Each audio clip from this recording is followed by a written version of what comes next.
Chapter 1624. Don't show off. Show off and get struck by lightning. Duque had grown up listening to this saying. However, if a demigod with wind and lightning attributes were to be struck to death by lightning, it would be an absolute disgrace. As for the flame beasts, high-voltage external armor, Duque could actually take it head-on. The reason why Duque had set up 36 dung forks, the imitation version of the Shadow Strike, personally made by the number 1 blacksmith in the Alliance, Magni Bronzebeard, and set up a lightning rod array, was to seduce it. Come on. Head on. Bah, bah, bah. The story of lightning rods and lightning rods could go on for an entire day. However, the conductivity of the 36 dung forks was absolutely unbeatable. 10,000 volts of high-voltage electricity was almost instantly directed away. The floor was made of steel, and it was superconductive. In addition, Duque had secretly manipulated the electricity and directed it back in the direction of the flame beast. Immediately, the flame beast fell for it. Bzzzt, bzzzt, bzzzt. In every corner of the giant mechanical tank, there were sparks flying everywhere, and billowing black smoke was also coming out. Before Duque had arrived, the flame beast Mk2 had already suffered a lot of damage from the Alliance's powerhouses. Duque's arrival was the last straw that broke the camel's back. The loud bang signified that this giant toy that belonged exclusively to Mimiron was about to be destroyed. Logically speaking, the next one to appear was the VX-001 laser cannon. None of the Alliance's powerhouses knew about this move of Mimiron's, but Duque knew. In the original history, the Allied forces that had broken into this place had never seen such a novel and unimaginable thing, so they were all stunned. No one could predict how much the flame beast would be smashed to destroy it, so they could only attack with all their might. In the end, when Mimiron gave up on the flame beast and entered the laser cannon instead, everyone was a step too slow. Only Duque knew how fragile Mimiron was in the transition period between one mechanical creation and another. Duque seemed to be very excited as he continued to bombard the flame behemoth with fireballs. However, in his field of vision, Duque stared at the HP of the flame behemoth determined by the system. When the HP number hit 0, Duque moved. He activated Flash, and instantly disappeared from everyone's sight. At this moment, no one but Duque noticed that a small round hatch had opened on the top of the blazing beast, and Mimiron, who was carrying a jetpack, ejected himself out. Any modern fighter jet on Earth has the ability to eject and so on.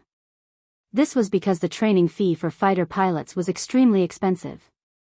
Even if a country was crippled, it would be extremely painful. Therefore, the ejection device was used to save the lives of the pilots in the crashed fighter. Mimiron's jetpack was an ejection device that transcended the Azeroth era. Unfortunately, he was caught by Duque almost as soon as he left the protection of the giant flaming beast. A huge arcane energy palm grabbed him with one hand. Ah! Let me go. You barbarian. Let me go. The scene instantly quietened down. Without Mimiron as the mainframe, the various automatic defense systems that were still operating on the field all stopped working. The flame behemoth had already started to explode, and the laser cannons had yet to rise. It seemed like there was no way to fight anymore. Although everyone knew that this dwarf who looked like a dwarf but was actually made of metal was the guardian of the divine temple of creation, Mimiron.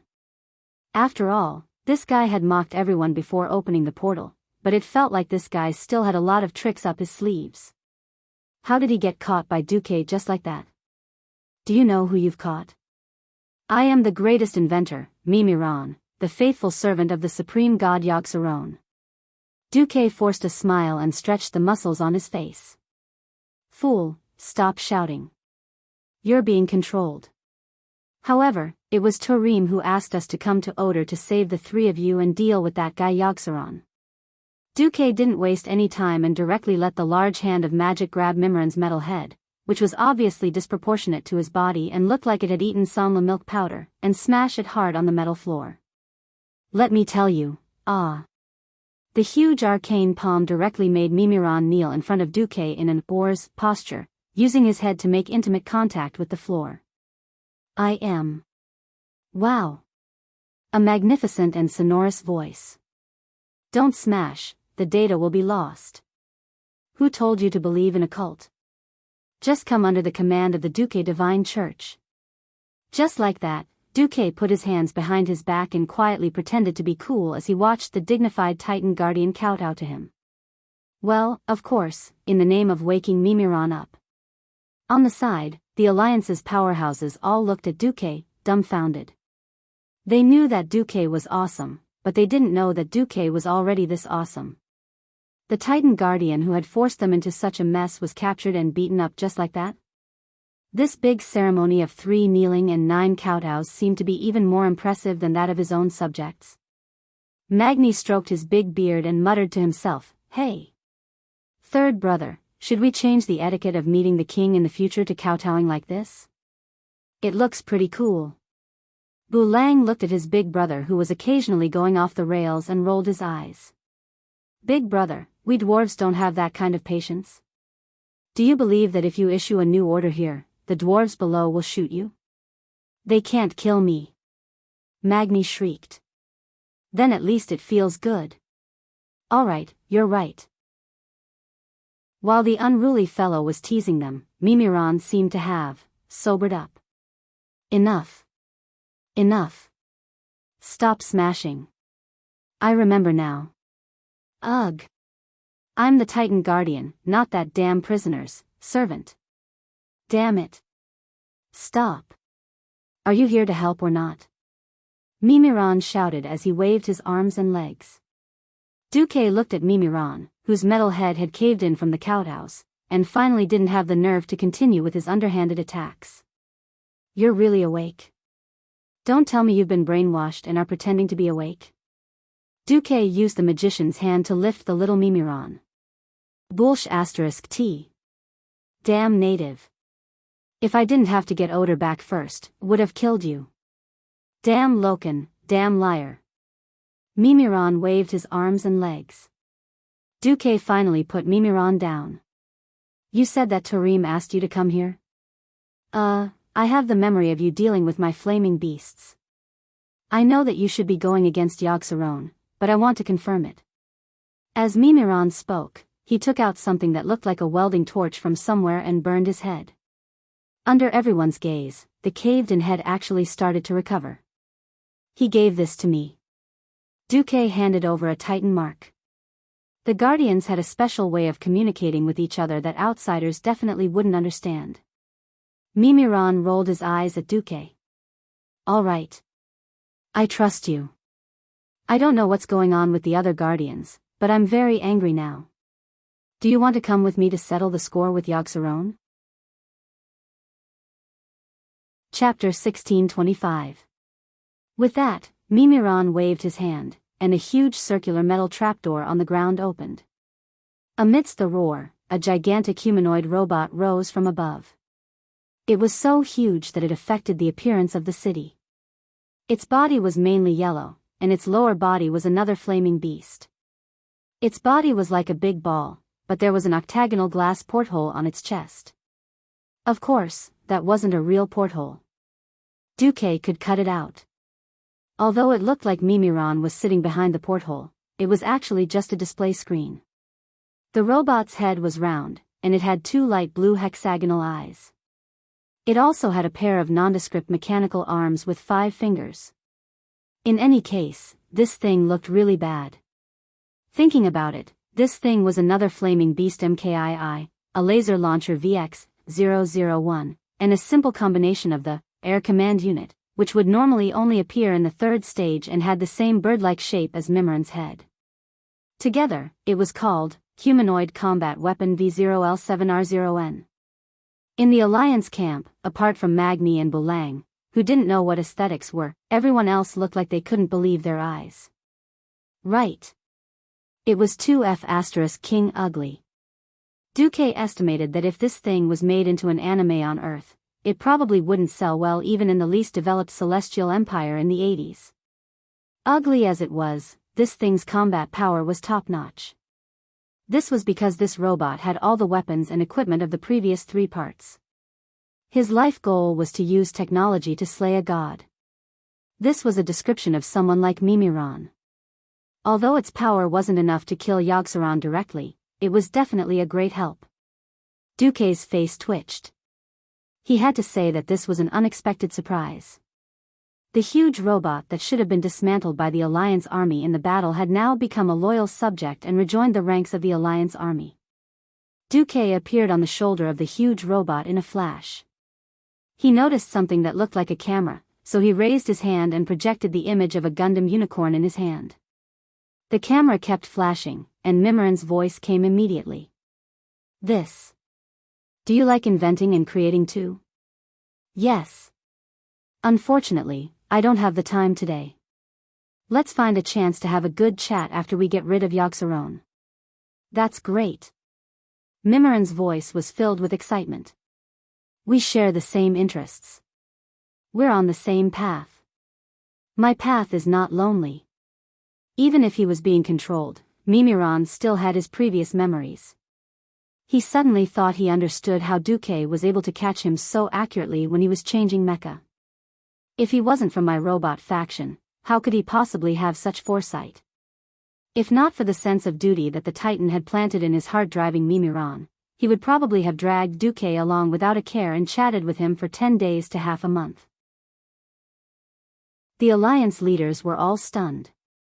That's it? Jaina appeared beside Duque and asked. Duque shrugged. What else do you want? Fight for 300 rounds and then wait for Yogg-Saron to come out and kill us all? Boom! The foot of the robot was made up of the flaming beasts. The 4 huge wheels looked out of place before, but now that they were in the robot's territory, the proportions were very correct. As the robot that Mimiron piloted took the lead and arrived at the center of the Guardian's temple area, Duque suddenly realized that the other 2 sides were almost done at the same time. 2 huge figures were walking out of their respective temples. Thump thump thump. Servanas was standing on the shoulder of the female giant Freya, the guardian of the Temple of Life. The Blood Elf Queen held Freya's neck with one hand majestically, allowing the strong wind that was stirred up by the female giant strides to blow against her face and cloak. Next to her, Hodier, the guardian of the Ice Temple, was about the same. He didn't have Freya's regenerative ability, so he looked even more pathetic. There were many huge claw marks and damage on his shoulder armor. However, his eyes were shockingly bright, and the deep blue color made people panic. On his left and right shoulders stood 2 graceful beauties. Onyxia had the air of a countess, her left hand supporting her right elbow and her right hand holding a goose feather fan dyed black. Half of her face was covered by a lute, and she smiled smugly. Vashti returned to her maid's appearance, her hands crossed on her abdomen, looking like a maid who was ready to take orders at any time. But there shouldn't be any maid who would be so arrogant as to stand on the shoulder of a guardian, in front of outsiders. Onyxia and Vashti naturally gave Duque enough face. With a small jump, they landed on the ground and bowed to Duque. Master, I'm glad that I didn't disappoint you. Well done. Duque praised them calmly. In the Alliance hero group, Hoof-Uriel stuck out his tongue, as if complaining that he had 2 demigods as servants. Duque really had no one else. I'm done here too. Queen Sylvanas tapped her toes, and a gust of wind carried her down. Many of the Alliance's powerhouses noticed that Freya's expression seemed to be a little strange. Freya walked past Tarim, who seemed to have withered up and was almost dead. A pair of huge and graceful palms pressed on Tarim's chest, and a surging green brilliance was sent in just like that. The effect was immediate. Tarim, who looked like he had used up all his energy and was about to become a weathered stone statue, began to tremble violently. A few seconds later, he coughed 3 times and spat out a large black, sticky ball of liquid. Ugh, Freya? You're awake. Freya bit her lip. Yes. Thanks to the demigod of wind, Sylvanas Windrunner, she used a special method to wake me up. You guys. Tarim still did not seem to believe his eyes. He looked at Hodier, who was a little disheveled, and Mimiron, who looked fine. I've recovered. Hodier's face was cold. I don't want to talk about it. Mimiran's metal face did not have any expression at all. There seemed to be electricity surging back and forth between the four guardians. That was the unique telepathic communication between the guardians. Hodier was the first to speak. Mortals, and the demigods of Azeroth, thank you for your help. Freya continued, although we'd like to say it, the next thing is about Guardian Odor. Mimiran said, obviously, the four of us together will not be a match for Yogg-Saron. Tarim said in a low voice, can we ask for your help again? Duque exchanged glances with the Alliance's powerhouses and smiled. His voice shook the mountains and rivers. For Azeroth, it is our duty. Chapter 1626. Yogg-Saron, the beast of 1,000 throats. How powerful was there's a silly dragon? In history, without the help of the four guardians of Odor, the chance of defeating this ancient god was 0. Not infinitely close to 0, but absolutely 0. Its true strength did not lie in its terrifying elemental attacks, nor did it lie in its god-level physical attacks that could destroy a city with one slap. Yogg-Saron's strength lay in its mental retardation, which was the legendary, monkey's mental subtraction, passed down from generation to generation. As an ancient god who was the best at control, Yogg-Saron could use all kinds of dirty methods and attacks to attack the enemy's will. As long as someone's will collapsed and their intelligence dropped to 0, they would completely become Yogg-Saron's sole slave. Unless their soul was completely destroyed, even if they became an undead, they would still be loyal to Yogg-Saron. This was the so-called, you can't keep your intelligence even if you leave the group. It was not easy to nurture a strong person.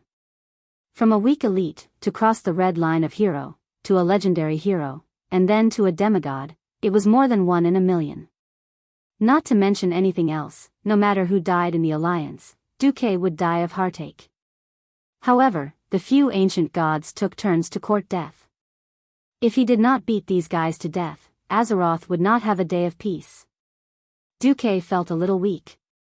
Other than that, Yogg-Saron's style of play was essentially quite restrained against Duke, who was not strong-willed.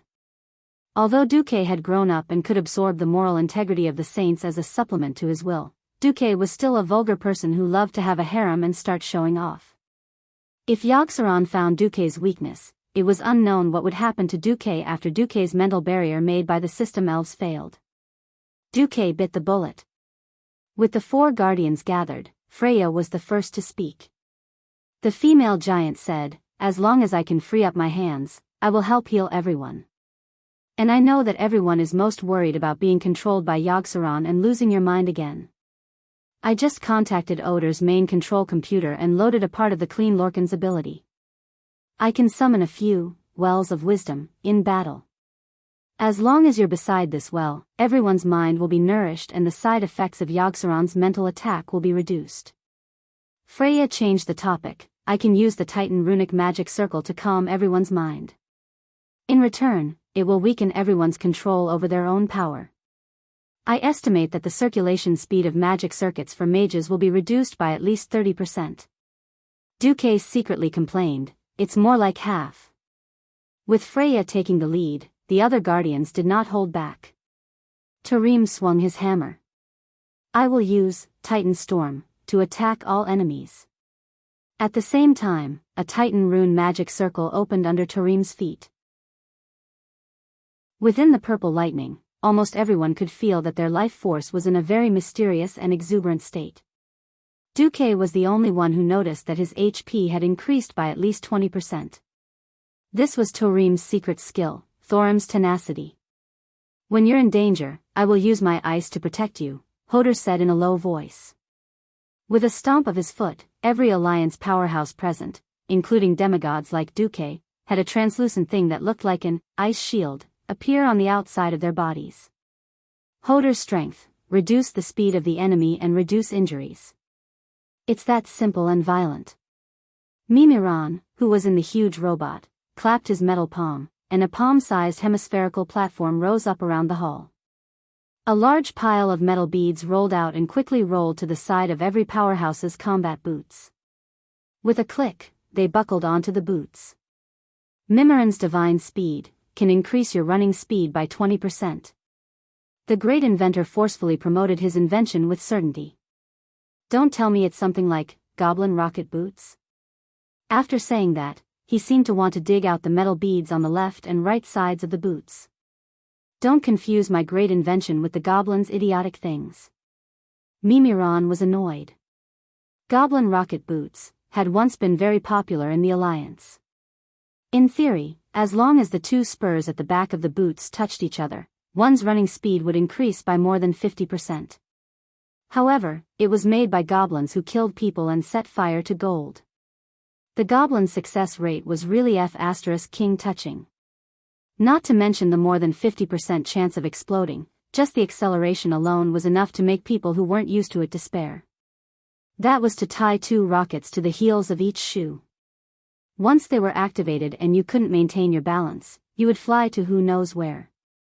The scariest thing was that there was once an unlucky guy who experimented with the rocket boots, and his whole body was torn in half. In response to Magni's worry, Duque coughed twice. The greatest inventor's invention is definitely not a problem. Duque helped. Mimiran, this simple-minded guy with super high IQ and EQ, had a good impression of Duque on the spot. You know me best. After a short rest, with the 4 guardians taking the lead, the group marched in the direction of the Stairway of Madness. Soon, everyone saw the 4 guardians happily playing a sadistic game. Hee hee. Done? Alcavan grinned. Done. Still standing on the shoulder of Mimiran's robot, Duque nodded.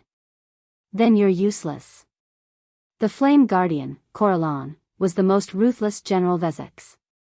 He jumped on the spot. What kind of momentum would a 10-story tall giant have when he jumped up? Even a landslide would be nothing more than this. Coralon, who had gathered all the fire elements on his feet, fiercely kicked the ugly head of the general. The general's head exploded. There was no blood and flesh splattering everywhere. All the flesh and blood were instantly burned by the flames on Coralon's feet.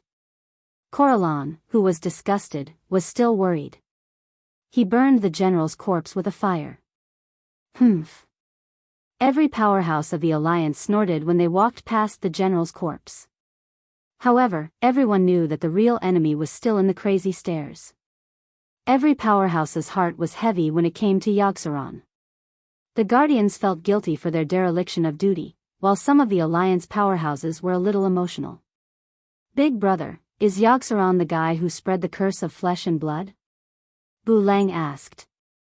In a sense, the appearance of the various races in Azeroth was also a byproduct of the curse of flesh and blood spread by Yogg-Saron to weaken the Titan creations.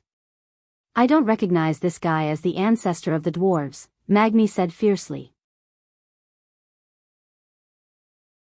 Chapter 1627. The Stairway of Madness.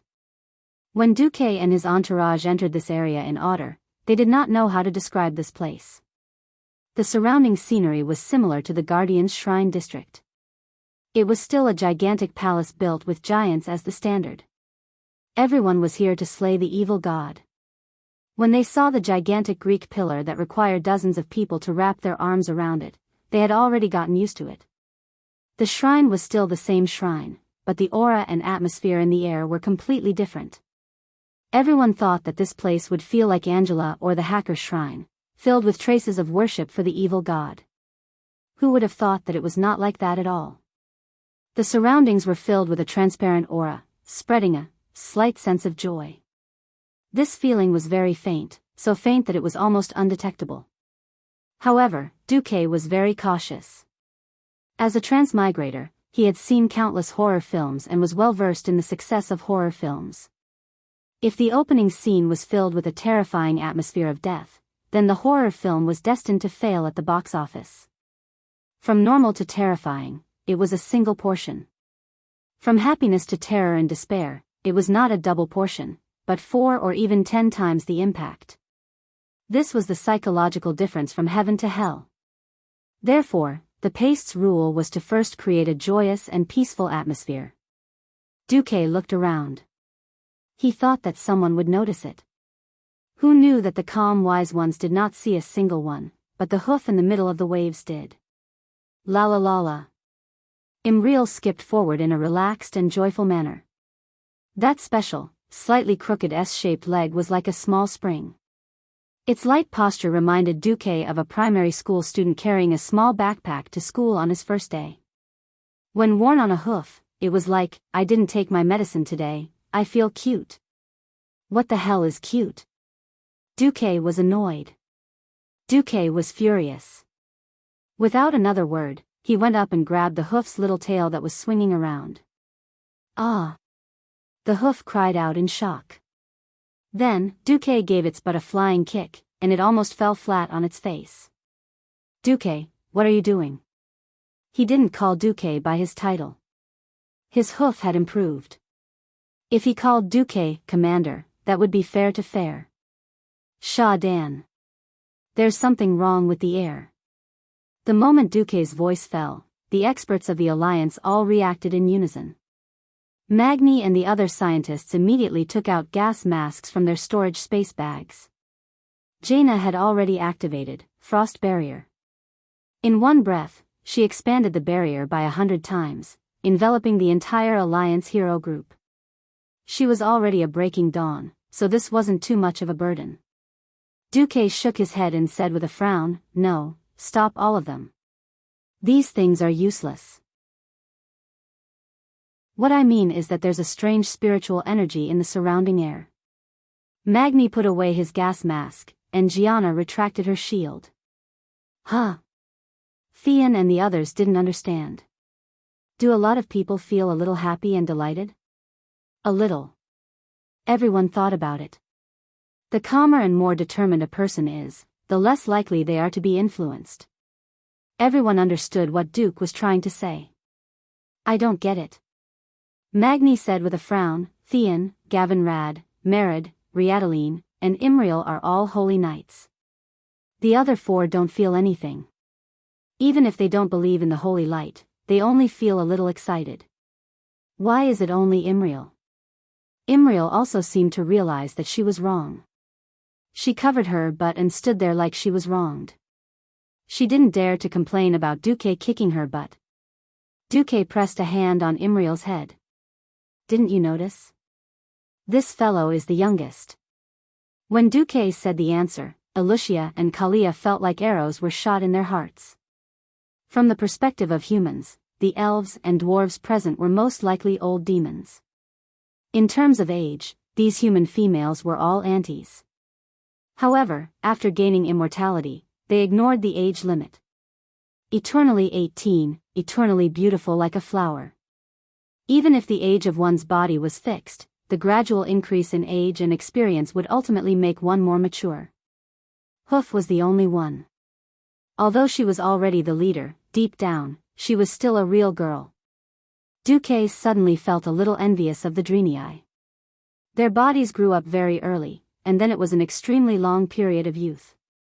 When they finally died of old age, their bodies would rapidly deteriorate. Coupled with their amazing magic and combat talents, they were a natural-born warrior race. Duque looked at the aggrieved Hoof and sighed. At least he comforted her. It's okay. It's not a fault to be young, and none of us are against you.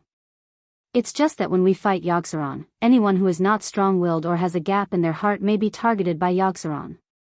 Perhaps when they are under mental attack, they will do a lot of shameful things. When that time comes, please forgive them. Merid walked up and bowed deeply to Duque with his burly body. Thank you for the reminder, Lord Commander. It's better to make a small mistake now than to make a fatal mistake when facing a strong enemy later. Our leader is young and impulsive, and needs your care and guidance. With that, he almost pressed down on the Hoof's head and bowed to Duque again. The Hoof was aggrieved, but did as he was told. There was no helping it. Merid was appointed by Valen as the Minister of Orders, and was responsible for guiding and supervising her. Merid would never argue with the Hoof over the big issues, but he would firmly punish her when she occasionally went off the track. The Hoof was a little afraid of Merid. On the surface, Duque accepted Merid's gratitude calmly. He was also very satisfied with the effect of making an example out of Merid, but on the inside, he was a little pained.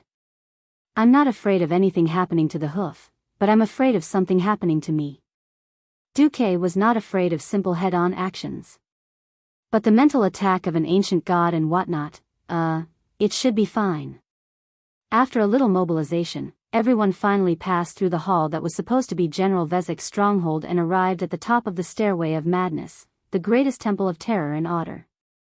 There was no sign of Yogg-Saron in the huge arched temple that could fit several football fields. Everyone's eyes were on the Vrykul woman of unknown origin in the middle of the temple hall. It was a beautiful woman wearing a dark yellow shirt that exposed her navel and a dark green dress. Under his dark brown hair was a simple silver hairband, which served as a foil to his upright and handsome face. Since she was a Vrykul with a quasi-giant body, she was naturally not a pretty girl. She was at least 3 meters tall. Who was she? Chapter 1628. She calls herself Sala. She's the messenger of Yogg-Saron's will. She once claimed to be the so-called Master's Messenger. Freya, the guardian of the Church of Life, said through gritted teeth. Yogg-Saron's brainwashing was perfect. Even the memories of being enslaved still echoed clearly in the minds of the guardians. This was definitely a stain that they would never be able to erase for the rest of their lives. If it wasn't for the duty, that was much more important than their own lives and their souls, there might really be some guardians who would choose to commit suicide to wash away their stain. Freya's words had angered Hodier and Mimiron. The chill around Hodier's body suddenly increased. Mimiron was even more direct. His huge robot had already begun charging. Even 100 meters away, one could clearly hear the mechanical sound of gears turning from slow to fast and accelerating. You traitors! How dare you come back? Didn't I ask you to guard this great temple? Sala spoke in a majestic female voice. It was quite uncomfortable to the ears of Duque and the others, like a male duck preparing to give a concert. For Freya and the others, it was a slap in the face. Hodier took a step forward, his voice like thunder. We are the servants of the great Pantheon Titan. Not the slaves of your dirty and disgusting master. We will make Yogg-Saron pay the price. This is none of your business. Get Yogg-Saron out. Ha ha ha. Sala let out a rough laugh. Lowly slaves of the Pantheon. Whose slaves do you think aren't slaves? You used to be my slaves. Even if you break free for a while, even if you bring companions who think they are strong. But I want to tell you, you and your companions will all become my slaves. Ha ha ha ha. She actually used I to address them. Could she be? Duque's face was as dark as water. Yes. Everyone, don't be careless. This woman named Sala is the incarnation of the ancient evil god Yogg-Saron. No one knew how powerful the incarnation of an evil god was. Presumably, the guardians wouldn't mind beating her up as Yogg-Saron. Accept your punishment, evil god's incarnation. The most irascible Thunder Guardian Torim was the first to speak. At this moment, he had transformed into the god of hammers. He took the lead and raised the hammer that was filled with dazzling lightning. With a leap slash, he smashed the hammer into the ground. Don't. Duque reached out to stop Torim, but he had only said one word when Torim jumped over him. F***CK. At this moment, Sarah was invincible. Impulsiveness is the devil. In fact, it wasn't just Duque. Freya and the other 2 guardians had also noticed the problem. That tiny incarnation of Yogg-Saron seemed to be right in the middle of his field of vision, but in fact, she did not exist in this hall at all. She was more like a projection that existed between reality and illusion. What's the use of you, Torim, directly using your ultimate move? Only Duque knew that Torim's actions were not only useless, but they were also more of a hindrance. With Sarah as the center of the battlefield, there were 5 green clouds from near to far, revolving around Sarah in concentric circles. At first glance, there was nothing special about these clouds. Only those with enough eyesight would realize that these were the exits of the 5 space passages. Tarim, be careful. Your existence will serve as a spatial marker for those clouds. It will trigger more servants of the evil god to enter this world. According to Duke's experience in the game, without Tarim's interference, these green clouds would naturally produce Yogg-Saron guardians. At first, it would take about 30 seconds for one to appear. As time passed, the interval would gradually shorten. In addition, players who stepped into the green clouds would immediately produce the next Yogg-Saron guardian. He did not know what would happen when a guardian like Tarim encountered the clouds. The answer would be revealed soon. Ha ha ha. Stupid guy, you're really only fit to be my slave. Along with Sarah's loud laughter, the 5 clouds that were originally only a meter in diameter expanded more than 10 times in an instant. From each cloud, a huge figure crawled out, and within a second, the body turned from a translucent illusory state to a solid state. They were 5 humanoid monsters that were at least 4 stories tall. They had purple skin and explosive muscles. Their bodies and lower limbs were still considered human. But their 2 arms were huge octopus tentacles. And their heads were unmistakably octopus heads. Even their chins were a few small tentacles that were constantly twisting. Duke's eyes narrowed into slits. Others might not know, but Duke knew very well that these were all commander-level monsters modeled after the Herald Wolaz, who guarded the ancient kingdom of Ankak. Originally, Sarah could only summon deformed monsters like the Guardians, but because of Tarim's stupid teammate, he directly summoned a boss.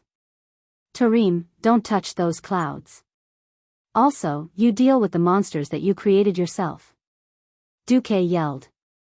Based on the principle of cleaning up one's own mess. Duke was absolutely unwilling to let the Alliance's powerhouses take action. But, before Duke's voice trailed off, something happened.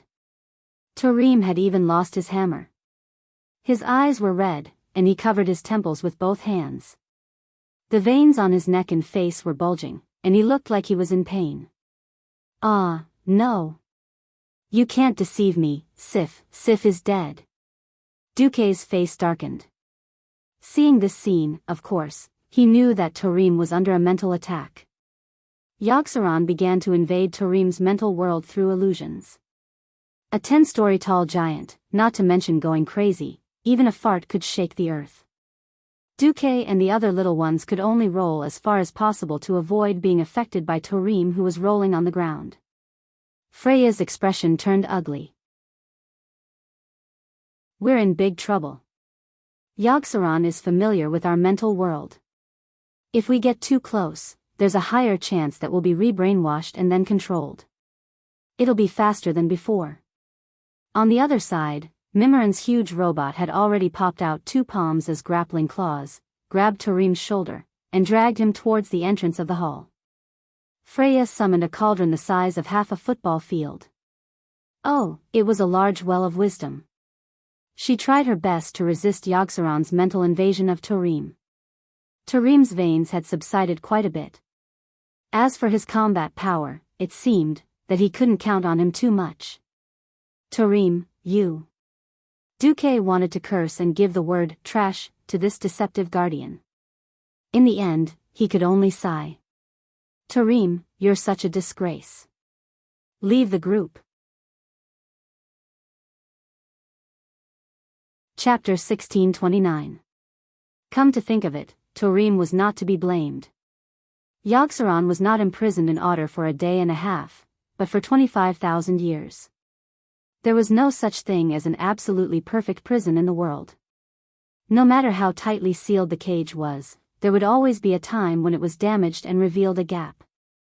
As the saying goes, guard day and night, it is hard to guard against a thief in the family. After Loken was controlled and completely brainwashed to become a loyal servant of Yogg-Saron, the personalities and past history of the Guardians were no longer a secret. Personality determined fate. For an evil god who was good at mind control, mastering these was equivalent to mastering the key to controlling the Guardians. Without the help of outsiders like Duke, even the 4 Guardians, Tarim, Hodier, Freya, and Mimiran, would have been completely brainwashed after being controlled by Yogg-Saron for a year and a half.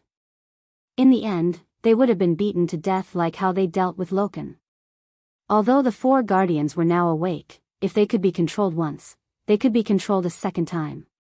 With Yogg-Saron's familiarity, the second fall would be faster and deeper. Perhaps the second time would not be a simple beating that could wake them up. Sigh, Duque let out a long sigh, and his expression immediately changed to one of awe. Let's go. Behind Duque, a slim woman in red suddenly began to transform under Sala's gaze. In the short span of 2 breaths, he had transformed from a tiny human into a massive black dragon. Before the black dragon came over, she took a deep breath. There were so many fire elements in her lungs that even through the thick scales, muscles, and bones on her chest, one could clearly see the yellow radiance blooming inside. Deep breath. Blazing flames spewed out from her mouth and nose, looking like a sea of flames. Even the bravest faceless under Yogg-Saron did not dare to take such a terrifying heat head-on. Only the 3 faceless leaders were really unjustly attacked, and most of them chose to dodge. However, even with their arms covering their heads and half squatting to eat, the 3 did not die on the spot. Their arms were charred, sticky, and even their flesh had melted together. However, they did not seem to feel pain. When the power of deep breath weakened, they tore their own flesh and rushed towards Onyxia. However, no one noticed that unknowingly, no less than 8 faceless bosses had been separated by Onyxia's big move. Black Dragon Princess was not the slightest bit afraid of the faceless leader monsters. She let out a loud roar and twisted her body. Her 10-meter-long meteor hammer-shaped tail with a terrifying spike at the end swept across. Immediately, it displayed the momentum of sweeping away 1,000 troops. At least 4 faceless ones' leaders were affected. The first one didn't suffer a direct hit, but the third one was hit by the dragon's tail. His right chest and abdomen immediately became a bloody mess. Just because the first one didn't receive a direct hit didn't mean that it was fine. It was also swept away like a bowling ball. It was only at this moment that everyone was shocked to discover that the 4 fellows who had been swept had actually separated into 4 directions and thrown themselves out of the battle circle, rolling in front of the 4 great guardians. Holy shit! Amazing! Don't even think about slacking off today. Gavin Rad smirked. At this time, everyone finally saw it. Onyxia, this seemingly fierce but actually a bit cowardly so-called guardian dragon, simply did not have the mind to fight with her life on the line. Her fighting style had always been from the heart. Well, all in all, it was cowardly. But she had thick skin and thick flesh. If she wasn't at the front, would it be Kalia holding a hammer and leading the charge? Therefore, with a big move, she directly scattered the opposite side, and then sat in a row to divide the fruits. Each guardian audur got a leader-level faceless one. Her subtext was clearly, didn't you say you can't get close to Yogg-Saron? Can't you just deal with its little brothers? Come, one each, don't even think about taking a break.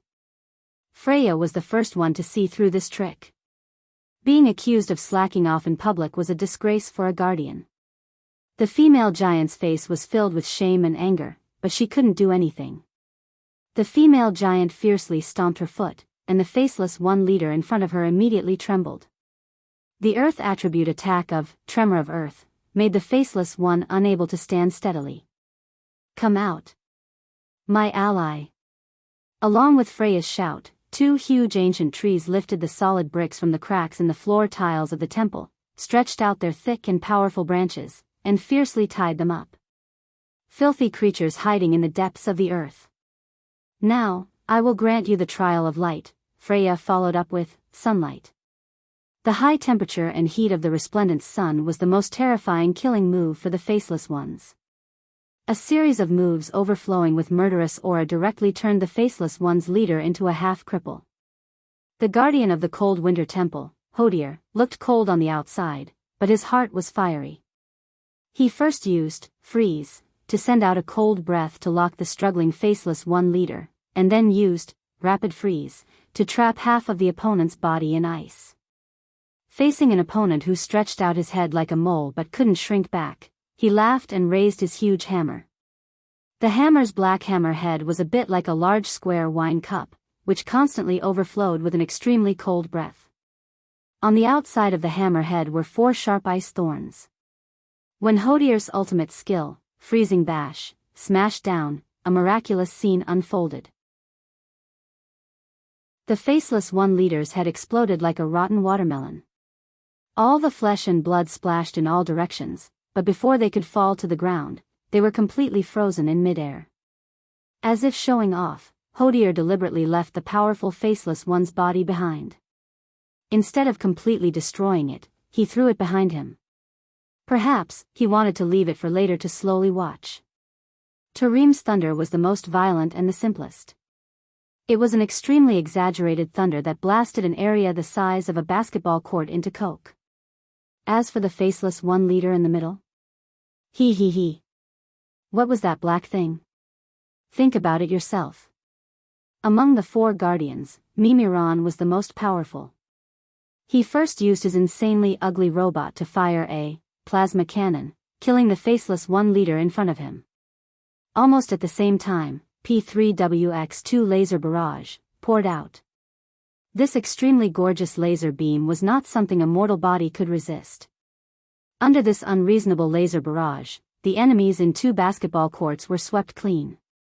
The 3 Faceless Ones leaders were first pierced by several extremely exaggerated laser beams. Then, the dozens of laser gun heads on the robot's arms turned, and the dense laser beams easily cut each leader's body into dozens of pieces of charred meat of different sizes. Chapter 1630.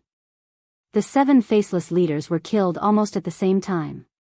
When they died, they were quite heroic, their entire bodies exploding in a very small area.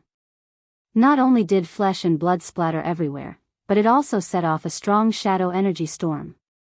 It was a good thing that the Guardians were so powerful. However, Duque couldn't help but curse in his heart. Damn it. What the hell are you doing? Isn't this a trap? When Duke saw the mocking curve of Sarah's mouth that threatened to rise, he was angry. Yes, these faceless leaders looked very powerful, and the shadow energy fluctuations on their bodies were also amazing. If it was a 5-person elite team of professionals, it would take a lot of effort to deal with any one of them. But don't be mistaken, these guys were just cannon fodder. There were as many cannon fodder as one wanted to buy time. As long as enough time was bought, Yogg-Saron could come to the modern world in its complete form. Only a rich and overbearing veteran evil god like Yogg-Saron, who had as many underlings as dogs, could use a monster leader as cannon fodder. However, Duque was anxious and couldn't say it in advance. The Guardians were not so easy to fool. Duque could previously say that when he peeped into the river of time, he also peeped into the future, but he was not Nozdormu, and there was no taboo that he couldn't spoil. If Duque spoiled it, it would be hard to explain later. It was fine now that everyone was united. After the fight was over, they would not settle accounts, but it would not be good to have a grudge between Duque and the Guardians. Originally, after Sarah showed her hand, Duque would immediately analyze it. Who knew that the Guardians would be so fierce that they directly killed 7? Awesome. Unfortunately, it was too awesome. Seeing that Sarah didn't say a word and directly summoned 8 faceless leaders in the green cloud, almost everyone, including the 4 Guardians, froze for a moment. Only Duque was clear-headed. He slammed a tish, and the Guardian's divine artifact staff suddenly swayed on the ground with a circle of blue ripples. Duque shouted, "Don't make a mistake. Your enemy is not Yogg-Saron's minions, but its incarnation. Those guys have a lot of space beacons on them, let them die next to Sarah." Explode his mother. We can't let Yogg-Saron come out in a complete state. You're very good. Sala, who had her secret exposed, was naturally furious. Her long hair began to flutter even though there was no wind. Her dark brown hair formed a terrifying mouth full of fangs in the air, as if it was about to swallow someone whole. Sarah waved her arms, and a mass of pitch-black shadow energy was thrown out. Shadow energy gave the impression of coldness. However, the energy that Sarah threw out was mixed with a sense of blazing anger. The constantly tumbling black energy was thrown into the air, directly divided into 9, and shot toward the 9 faceless leaders like electric bolts. At a speed visible to the naked eye, the bodies of the 9 leaders, which were already not small in size to begin with, became bigger on the spot. Their height had increased by 1 meter, but the greatest increase was still in their tentacle arms. If they were octopus-like tentacles before, they were now like the arms of a qilin. From a whip to a hammer, the increase in physical attack power was simply terrifying. Several paladins who were originally going to be the MT jumped in fright. Seeing the qilin arms smashing down, the paladins all hurriedly dodged. Only Magni was the most miserable. After using Avatar to become bigger, his agility also decreased greatly. He couldn't dodge at all. He used his shield to block the punch, and his arm almost broke. What the hell? Shorty King cursed. The enemy's attacks suddenly increased. Duque naturally knew what was going on. This was Wrath of Sala, directly giving his own people chicken blood. Although the side effect was quite big, it didn't matter if they were cannon fodder. Fortunately, Wrath of Sala didn't increase the life force of the faceless leaders. However, this was also very troublesome. Right now, Duque really wanted Magni to level up. Because among the group of demigods in the Alliance, there wasn't a single F*King melee fighter. It wasn't that he couldn't let Sword Emperor in, but now wasn't the time, and Sword Emperor wasn't an MT. Duque's face darkened, and he shouted, "Hodier! Cooperate with me." Duque, who rolled up his sleeves and entered the arena, was naturally very strong. Originally, it was very difficult for Duque to link with Winter Guardian Hodier just by using Azeroth's ice elemental magic.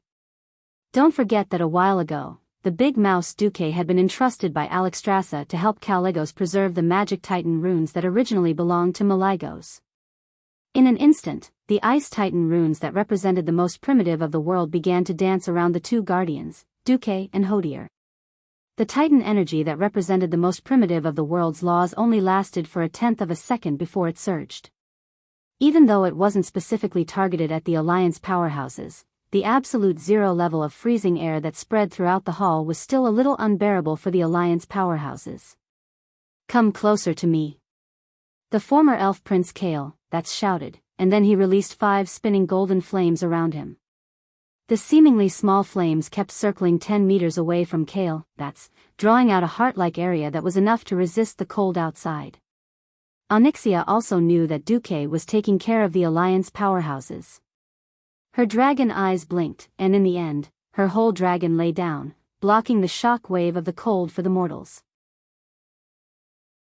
"Ha!" Duque shouted, and suddenly stretched out his right hand. Absolute zero freeze break.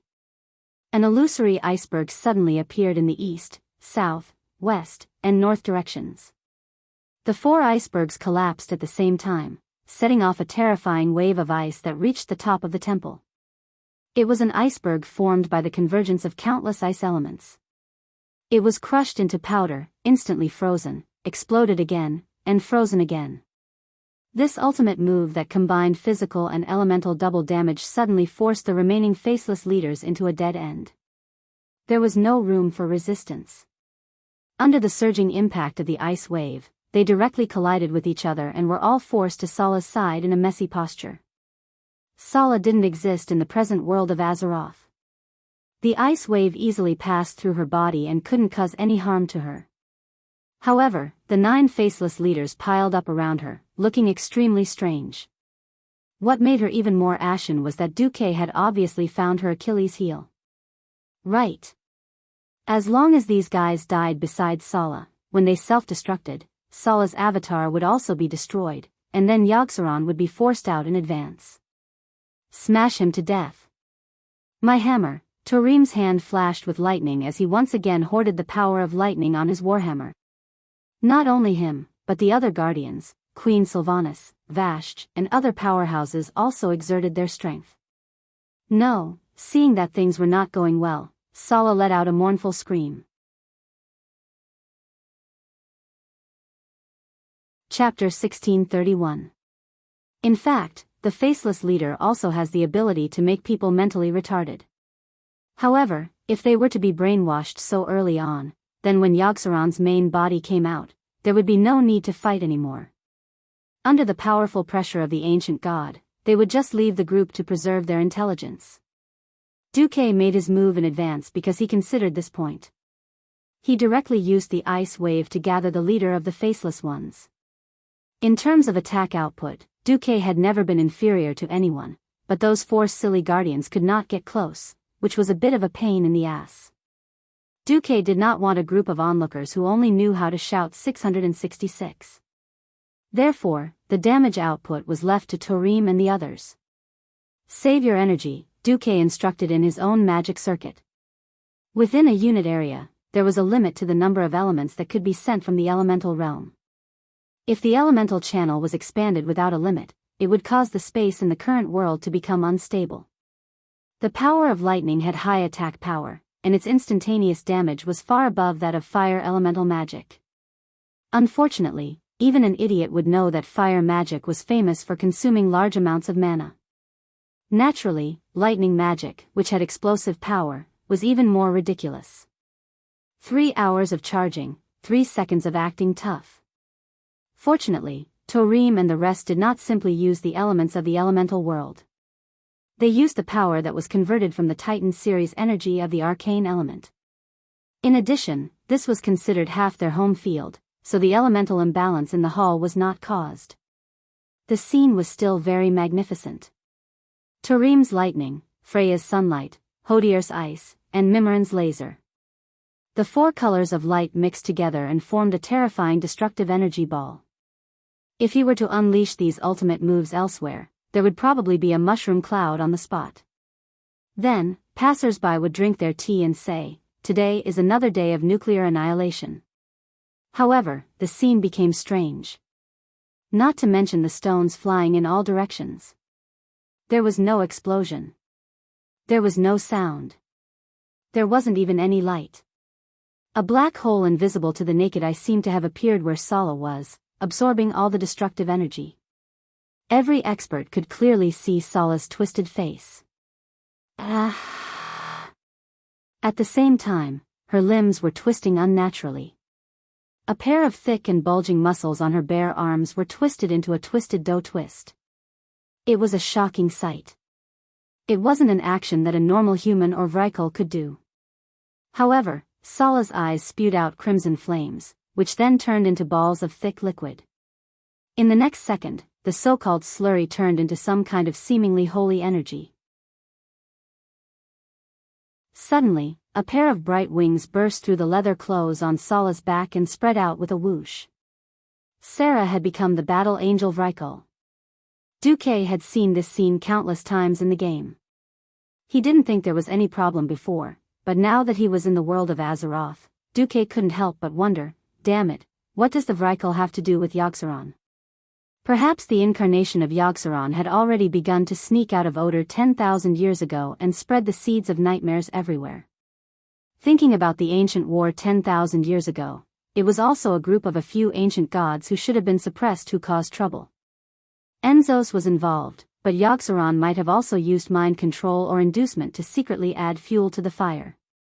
That was why the High Elves courted death. After thinking about this, Duque didn't find it strange at all.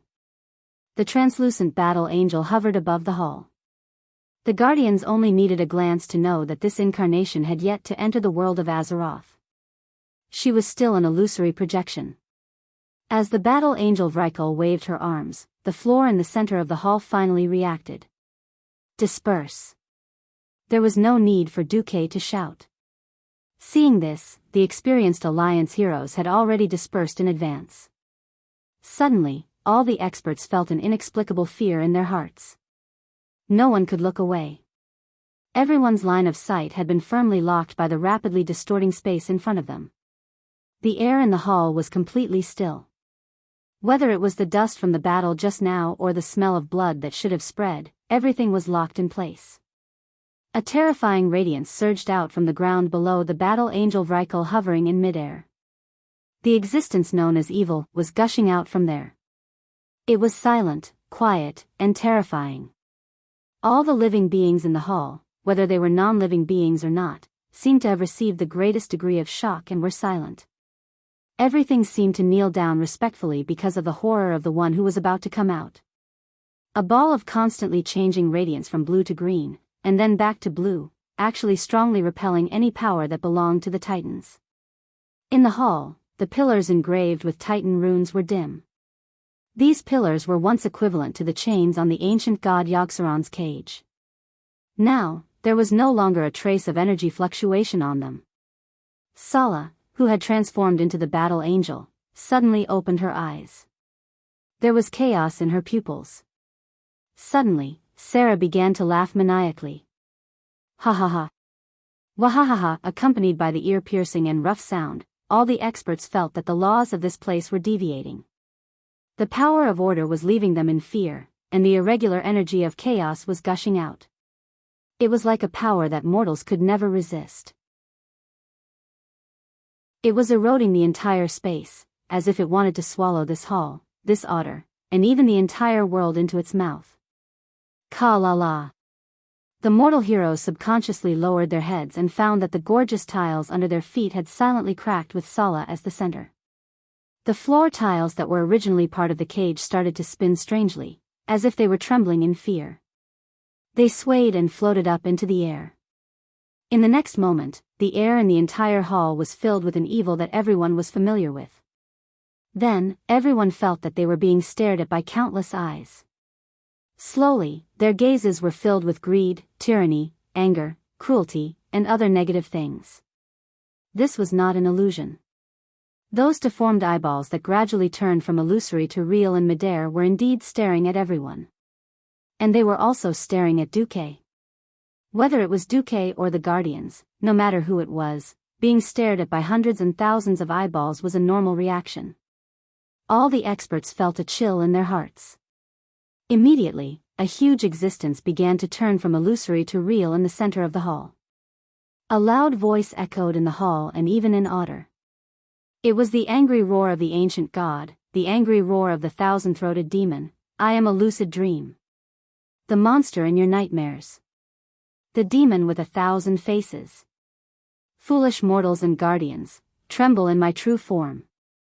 Surrender before the god of death.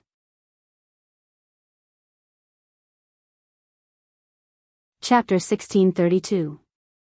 As a mutant super boss, Yogg-Saron was very ugly. Affecting the city's appearance and scaring children was used to describe a guy like it. In other words, all the ancient evil gods were guys who let down the audience. Previously in the game, Duque felt that Thun, Yogg-Saron, and so on were all very ugly. Now that he had encountered it in real life, he realized that Daddy Blizzard's artists had really used Photoshop. The beauty camera and a series of evil spells did not completely show Yogg-Saron's ugliness. Its ugliness was comparable to the Cthulhu evil god. The first impression that Yogg-Saron gave Duque was that it had a big mouth, a super big mouth that was 1,000,000 times more ferocious than a piranha. If it was a human, then its mouth would definitely be the kind that split to the back of the head. The incomparably huge mouth was full of crisscrossing fangs and thin teeth. The longest tooth was 3 stories high, and it would take at least 2 people to wrap their arms around the root of the tooth. Above the big mouth was a toad-like skull. 5 senses, okay, this thing was not just 5 senses, it should be 1,000 senses. The top of the skull was densely packed with eyes that seemed to be randomly distributed. In fact, they were not eyes. They were small mouths full of fangs. The reason why it seemed to be an illusion of eyes was purely because everyone saw the evil light emitting from the 1,000 throats. When everyone saw it clearly, the ladies were the first to break down. Korea, Gianna, Elusia, and the other queens all looked like they were about to vomit. Even though Duque had secretly prepared them in advance, even though they had all seen Thun's face before, they were still quite disgusted. If they were swallowed by that horrifying big mouth, there would be no bones left. If they were bitten by that small mouth, they would probably not be spared.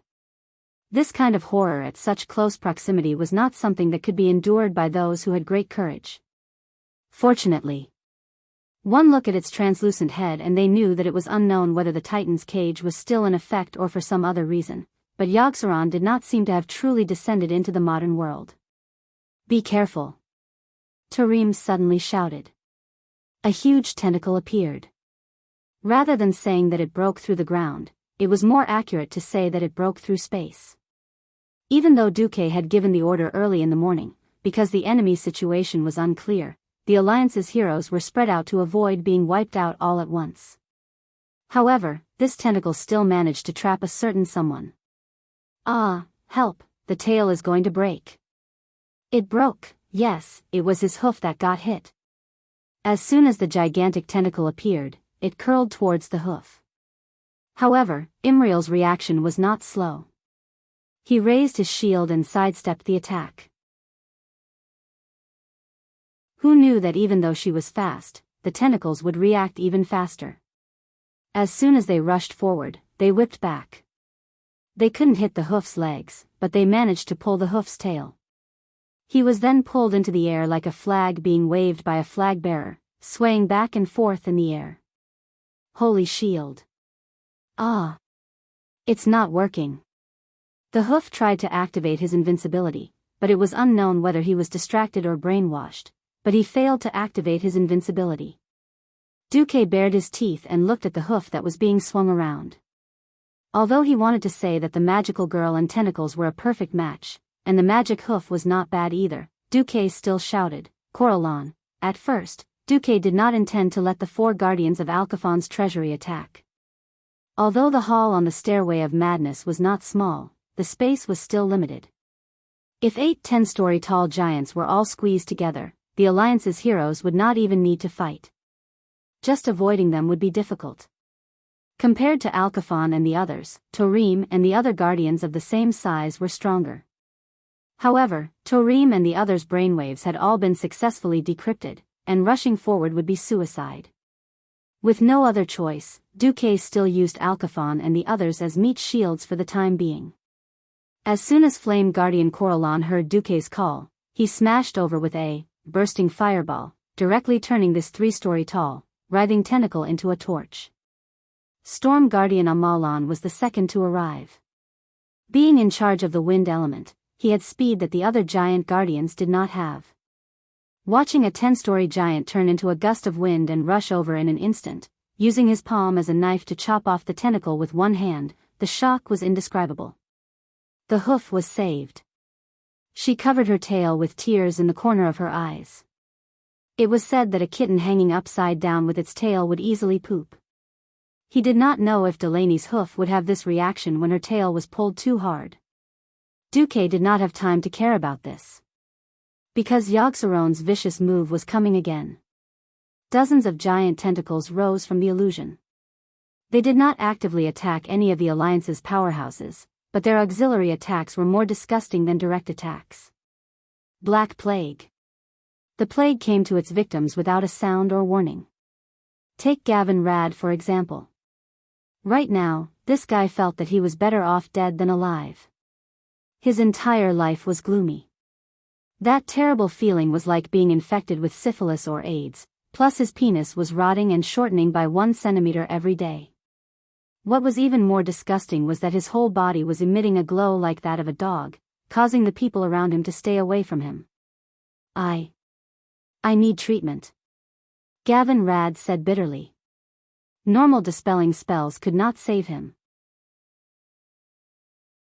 Only someone at the level of a bishop could help him.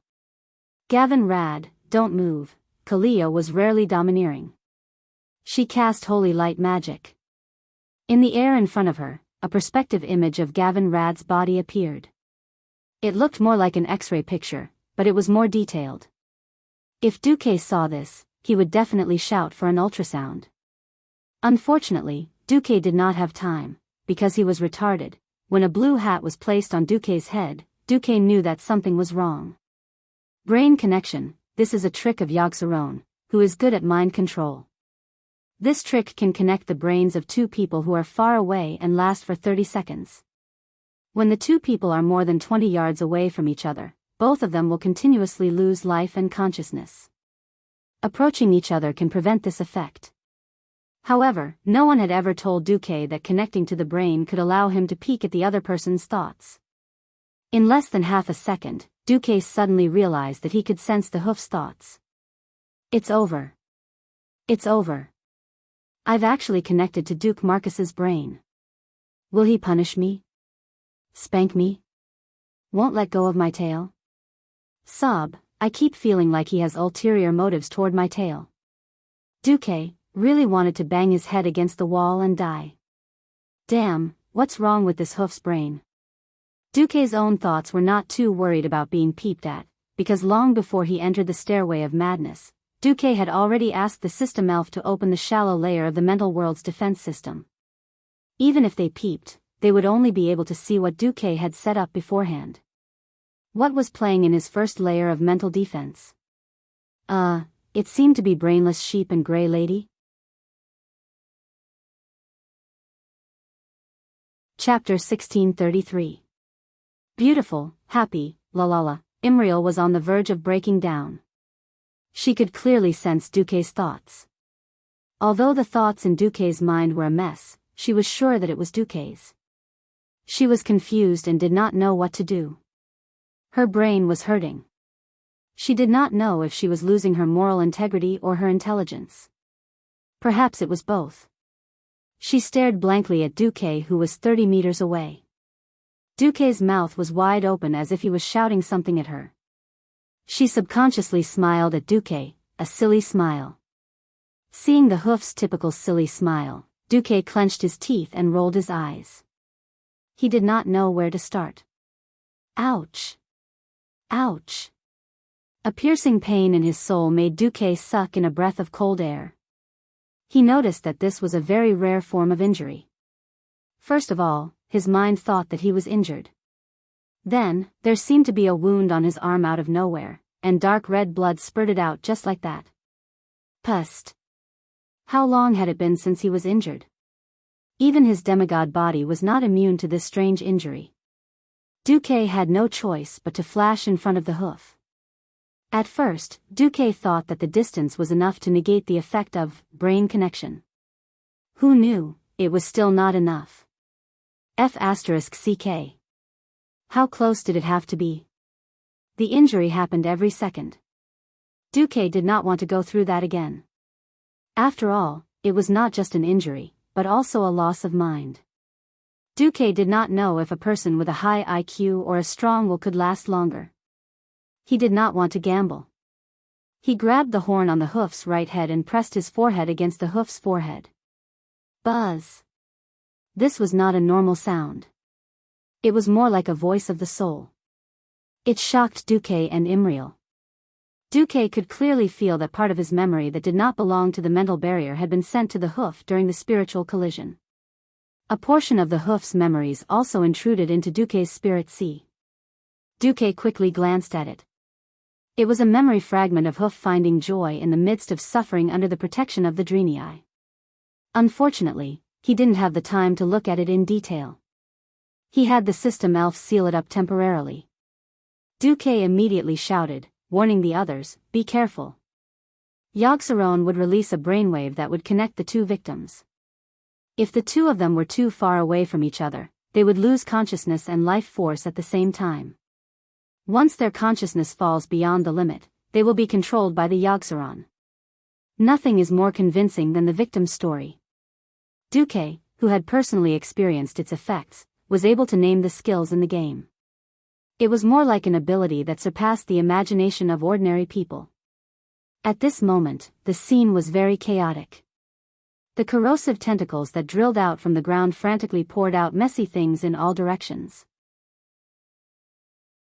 There was the doomsday curse that would cause serious shadow damage. There was the cold heart that would greatly reduce a person's movement and attack speed. There was also the battle angel Sala, who was guiding 4 terrifying laser beams to randomly shoot at the crowd. However, the laser beams did not move very fast. As long as one was not entangled by the tentacles, there was a high chance of escaping. No one wanted to try the laser beams that could kill someone instantly. It was in this chaotic scene that Duque did not notice the strange blush on Imriel's face after she absorbed part of his memory. Duque did not know what went wrong. The Yogg-Saron at this time was obviously more powerful than he thought. In addition to the huge number of tentacles, Sala, who was hovering in the air, in the middle of the spatial crack, could actually continue to summon the faceless leader. Whoosh whoosh whoosh. These huge deformed monsters with ugly tentacles as arms pounced on the four guardians almost as soon as they came out of the green mist. Although they were not as tall as Alcaphon, they were not much weaker in terms of strength. What was more difficult to deal with was their mind control, special skill. If one saw these huge fellows suddenly stop moving and stare at an alliance expert, then the people nearby would have to be careful.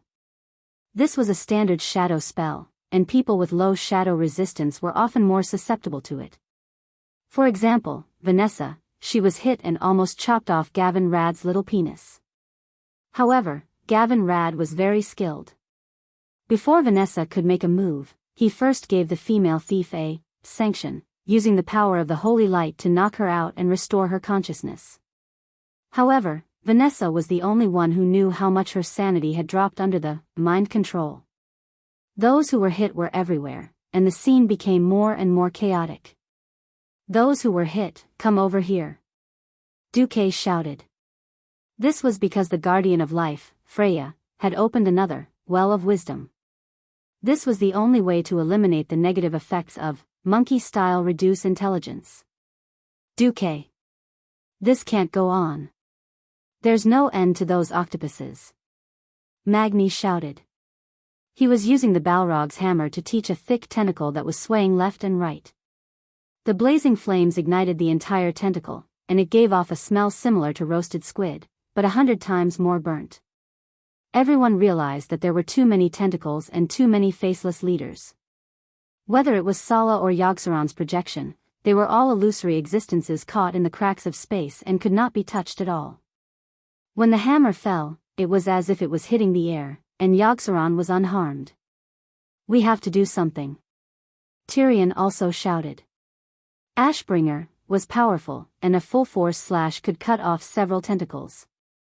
However, within a few seconds, the same number of tentacles would replace it. This gave people a feeling of despair, as if all their attacks were useless. Just wait. There will be a chance. Yogg-Saron can't endlessly send tentacles through the cracks in space without revealing a flaw. Duque said with absolute certainty. In fact, even if Duque was not a transmigrator, with his current eyesight, he could see that Yogg-Saron's flaw was gradually getting bigger. From a spatial point of view, Yogg-Saron's current method was indeed very cunning. Every spatial passage could not be one way. There must be an entrance. What Yogg-Saron needed to do now was to immediately destroy the small space channel after sending his biological tissues or subordinates of Faceless One. This method could make it impossible for the enemy to bite back at its main body. There were pros and cons. In a short period of time, the effect was significant. The Allied forces could not fight back, and could only blindly use elemental energy. However, whether Yogg-Saron noticed or not, the surrounding space was already a little unstable.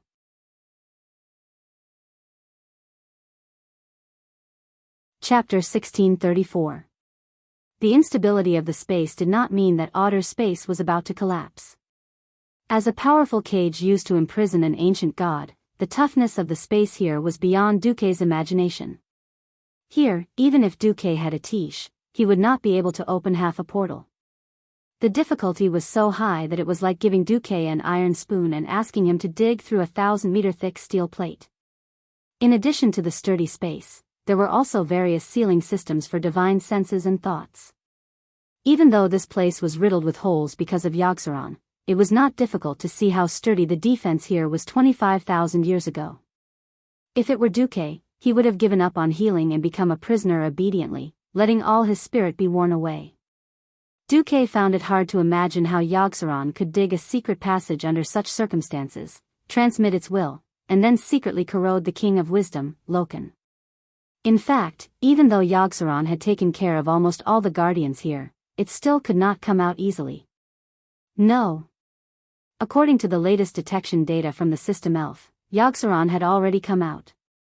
However, in order to avoid direct attacks on its body, which was still in a weakened state, it should be hiding in the spatial crevice between the cage and the real world to catch its breath. There was no need for Duke to do so. Mimiran saw through this first, and he immediately shouted, "Damn it! Yogg-Saron is stalling for time." The more time it fought for, the more its strength would recover as time went by. "We must break this spatial wall as soon as possible and attack its body." "How do we break it?" "How?" Tarim, who had the most irritable temper, retorted. Mimiran was an inventor and half a scientist, but it was the first time he had encountered such a strange situation. Now, the spiritual energy that leaked out from the spatial crevice should be Yogg-Saron's weakness. How could they make use of these spiritual energy balls? It was Duque who told the truth. "I know. These spiritual energy balls are the intersection between the spatial crevice and the real world, the spatial nodes. We only need to remove the concealment to find the coordinates of the spatial rift where Yogg-Saron is located." After saying that, Duque used his drumstick, a tiche, as a spear and brandished it. There was an element of coolness in this, but more importantly, when Duke waved a tiche, he made the artifact staff come into contact with the surrounding space, creating a better connection effect. Slamming the bottom of the staff onto the cracked floor, Duque shouted, "Remove it." Falsehood. The arcane circuits in his body rotated at high speed, and the surging arcane energy poured into the staff through the circuit ports on his arm. It was a spell that was the complete opposite of a mage's mirror clone. Duque tried to get rid of the false mirror image that shrouded the energy clumps. Unfortunately, it didn't work. Wow! The difference in energy levels between a demigod and a true god was so exaggerated that it was like a natural chasm. It almost shocked Duque to death. Duque spat out a mouthful of blood. F***ck. What a loss. Duque could clearly feel the backlash of the magic impact on his magic circuit. "Duque?" Kalia exclaimed and directly gave Duque a greater healing. Jaina even flashed over, trying to help Duque with her circuit and restore peace to Duque's magic circuit. "No. It's okay." Duque gently pushed Jaina away. When it came to magic, Duque was second to none in the coalition army. He couldn't do it, and the others couldn't do it either. Duque immediately changed his mind. "Damn it, if you don't dispel it, then I'll add something to it, okay?" Something that made Sala seethe with anger happened. Duque directly used True Mirror to create a few fake portals on top of the spiritual energy balls of Yogg-Saron. Duque pointed at the several illusory portals. "Charge. 1 door for each person. Touch the door, and you can connect your mind to it. That's Yogg-Saron's dream. Only by destroying the nightmarish creatures in the dream can you break through the fog of spiritual energy and reveal the spatial coordinates. Finally, drag Yogg-Saron out of the spatial rift and kill him." Originally, Duque should have taken the lead and led the way to break through the spiritual energy balls that would mutate into dreams. Duque hesitated. In this life, because of his many good deeds, many key major events had already gone awry. In the original history, Yogg-Saron would give out 3 dreams, which corresponded to 3 major historical events in Azeroth: Storm Fortress Dream, Grandmaster Assassin Garona. She was once Ghoul Dan's assistant. Later, she was sent to Karazhan and had a passionate time with Medivh, who was possessed by Sargeras. Later, she was deeply trusted by King Lang and became the most important orc advisor to the king and Anduin Lothar. Unexpectedly, under Ghoul Dan's control, she eventually betrayed King Lang and assassinated King Lang in front of the young Varian. This also led to the collapse of Stormwind in the first battle of the Dark Portal in history. Obsidian Sanctum Dream. When forging the Dragon's Soul, the fallen Deathwing deceived the other brothers and forged the Demon's Soul, and then almost wiped out Maligo's Blue Dragon Legion. Frozen Crown Dream. Betrayed by the alchemists in the Gates of Heaven's Wrath, Bolvar was poisoned and burned by the Red Dragon's flames. His soul was resurrected by Arthas. Arthas tortured Bolvar while trying to convert him. These dreams given by Yogg-Saron actually had a strong psychological effect. The 3 dreams seemed to be unrelated, but in fact, they all had the same core idea: betrayal. Garona betrayed Lang and Anduin's trust and killed Lang. Netherio betrayed his brothers and sisters and became famous as the Deathwing. There was also Bolvar. This was the future version of betrayal. At that time, it also hinted that Bolvar would betray the alliance and become a powerful Death Knight. The problem was, if Yogg-Saron gave these 3 dreams again in this life, Duque would not believe any of them except for the second one. Because Garona did not succeed in assassinating Lang, Lang lived until the end of World War II. Then, Duque stirred up trouble and directly prevented the Gates of Heaven's Wrath incident from happening. Therefore, if there were still 3 dreams, Duque had no idea what the other 2 dreams would be. The unknown sometimes represented fear. Duque had never been a particularly determined person. He wasn't in the past, and he was average now. He probably wouldn't be strong in the future. If it weren't for the moral integrity of the saints to protect Duque, Duque would have long since joined the Scourge Legion or the Burning Legion. Just as Duque stood still, his companions and the harem all thought that Duque was going to stay so that he could open the portal as soon as the dream was broken.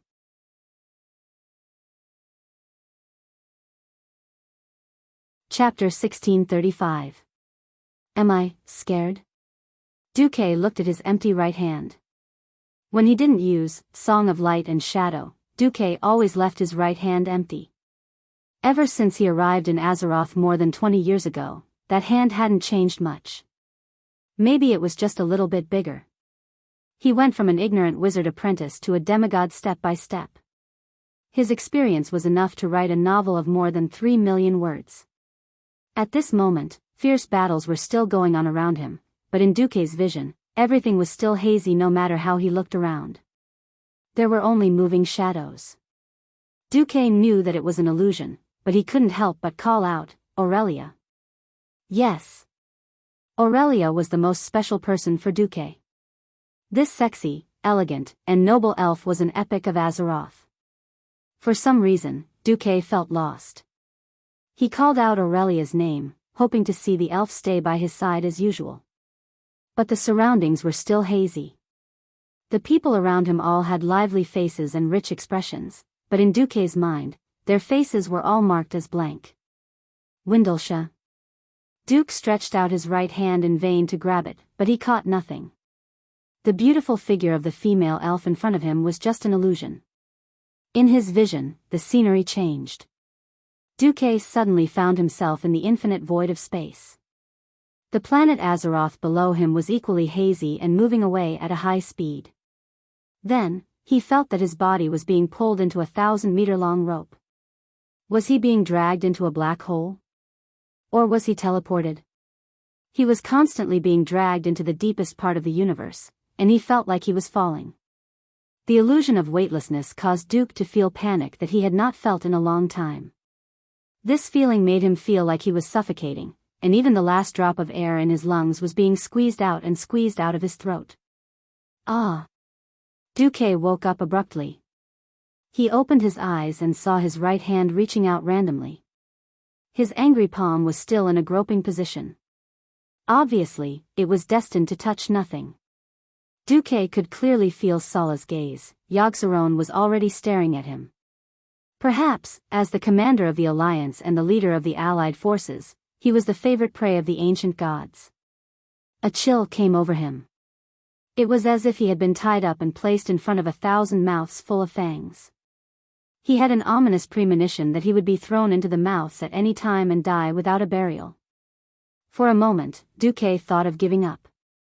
I don't have to enter those dreams. It's more beneficial for the Alliance army if I'm overseeing the situation from the outside. Even if I don't do anything now, this powerful team will still win. Duque's own voice resounded in his spirit, see one after another. There were piles and piles of high-sounding excuses. Duque almost convinced himself. At this moment, Duque saw a beautiful and valiant female figure leading the charge. Duque, I'll go first. Sylvanas, the second sister of the Windrunner family who was still slightly immature, had now carried the banner of the elves. Now that she was the queen of the Blood Elves, she had obviously thrown away all her confusion. Duque noticed that the moment she came into contact with the spiritual energy mass, the mist of the dreams suddenly cleared up.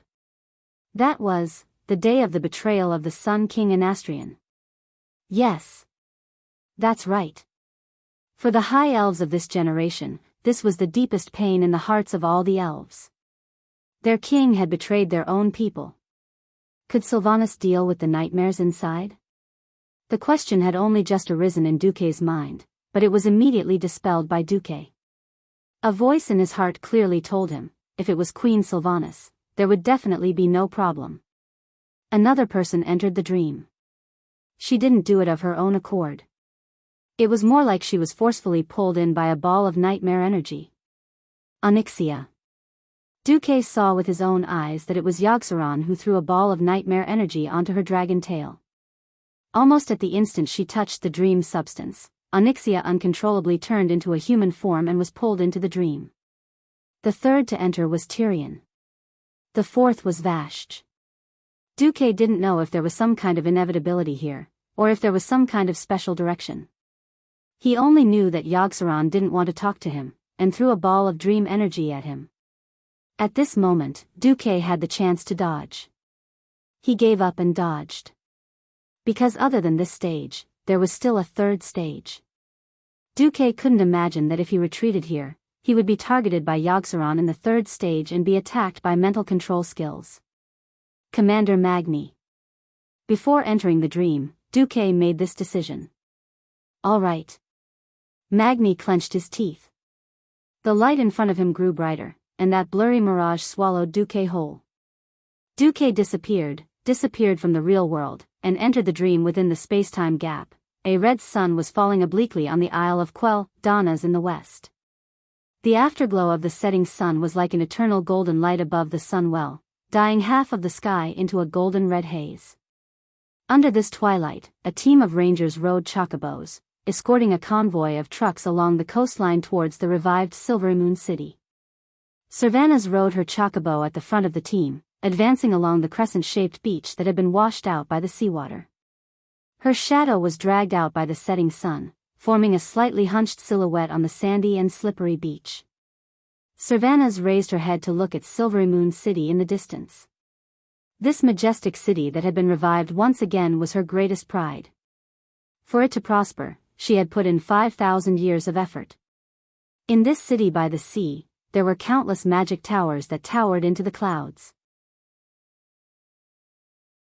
They were neatly arranged, pointing to the sky and the vast universe. A series of chocobo claws scratched the ground behind her. Sylvanas suddenly turned back, and her aged silhouette was reflected in the shiny armor of the arcane puppet beside her. Ah! So I'm already very old. Yes, 5,000 years had passed since the Sun King Anastrian had betrayed the elves. When the elves returned to a peaceful life, their worship of magic rose once more. The representatives were the wizards, led by Kale, Bats, who had raised their heads once more. Your Majesty, Kale, Bats has raised the flag of rebellion. He and the new Silvery Moon Council have rebelled. Hadgeron Brightwing, who had hurried over, was also old and clumsy. The half of his body that had been burned by the fire was a ghastly sight.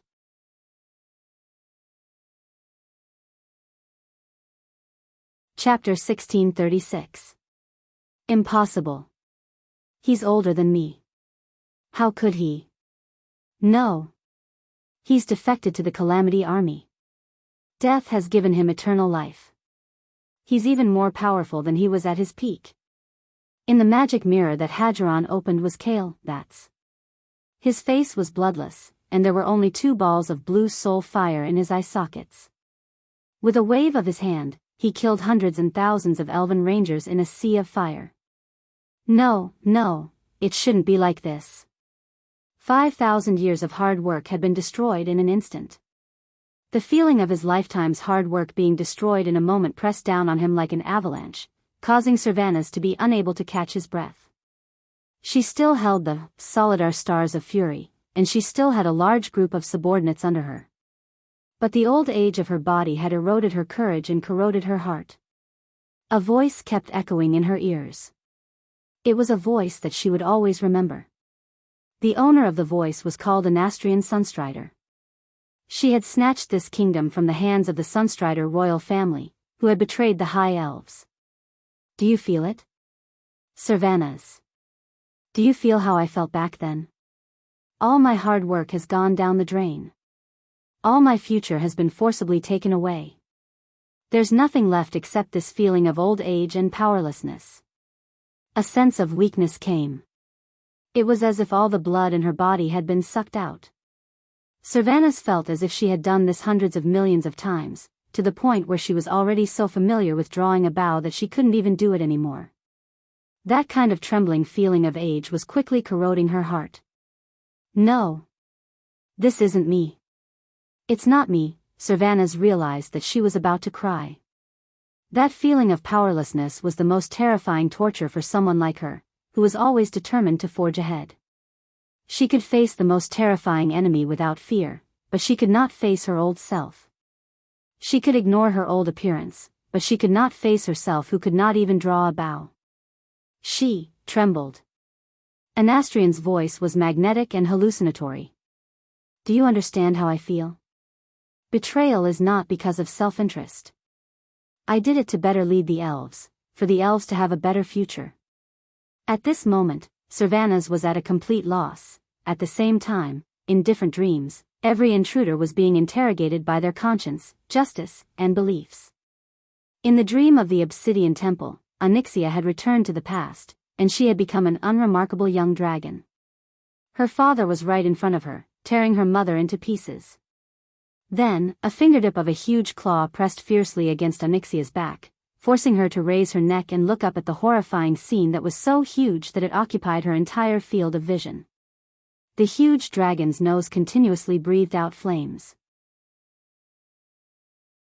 The acid that had accumulated on the chest of the wings of death dripped down the gaps of the metal armor, converging into a small stream, and was approaching the young and helpless girl step by step. Shivering, she could only lower her head and listen to her father's lecture. It was a voice that shocked the entire sanctum and even the entire world. Idiot. This was not betrayal. This is just us black dragons breaking free from the cage those filthy titans gave us. Guardian dragons. Bullshit.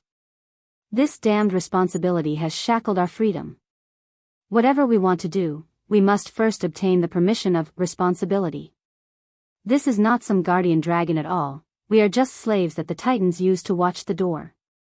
The Yogg-Saron gods are the original masters of this world.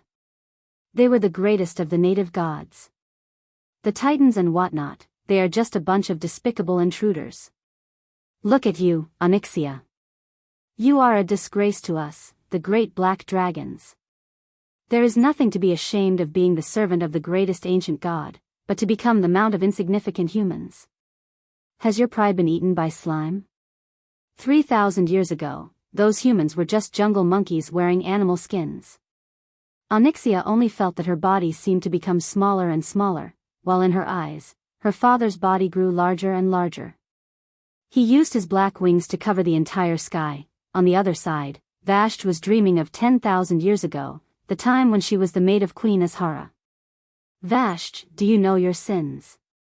It was a voice that sounded like thunder. The perfect queen, with a perfect face, had spoken words that represented judgment. Almost subconsciously, Vashti wanted to kneel down. And, in the palace of Lordaeron, Tyrion saw the past as a bystander, watching how Tyrinas treated Arthas coldly. There was no kinship, no forgiveness. There was only one seemingly unattainable goal after another. No matter how hard one worked, there was no reward for completing the goal, because it was natural. If one did not achieve the goal, there would only be angry punishment. All that was on the tip of his tongue was responsibility. A kind heart, in fact, had already gradually become twisted. In different dreamlands, each challenger had a different experience. As for Duque, as soon as he stepped into the dream, he knew that Yogg-Saron had put in a lot of effort this time. Because, he suddenly saw himself in an internet cafe. Every night, in the deepest part of his mind, he would always recall that memory, more than 10 acquaintances, and brothers and sisters from all over the country, forming a 40-man party. In the voice chat group, they shouted at the top of their lungs, giving commands, screaming in pain when the party was wiped out, and the ecstasy of finally defeating the boss after so many hardships. He still remembered the first time they formed a party to fight the Molten Core, they actually died in front of the two molten core giants at the entrance for the whole night. He still remembered the first time they fought the 4 horsemen of the apocalypse. They were stuck for 2 whole weeks. Almost every night was 8 hours of high-intensity exploration. The moment the boss fell, the whole internet cafe boiled, as if the cold tap water had instantly boiled to 100 degrees. Ha ha ha. Passed. Finally killed this boss. Duque shouted wildly, raising his hands high. But in the midst of joy, he suddenly had a question. Where's my Aurelia? Where's my harem? Did you become stupid from playing games? Ah, Guang laughed and scolded. We're playing games. Duque's smile suddenly turned bitter, because he saw that in his retina, the label for Ah Guang was clearly, Yogg-Saron's tentacle. Duque suddenly sighed. No wonder Yogg-Saron is the evil god that's best at currying favor. If it weren't for the system elf, I would probably really think that what happened to me in Azeroth was a long-ago dream. When I really believed that it was a dream, I would naturally betray all of Azeroth. Unfortunately, I can't go back. I, Duque, am already a demigod in Azeroth. With a slightly gloomy smile, Duque snapped his fingers. Almost instantly, all the friends sitting next to Duque in the internet cafe were lit up like human torches.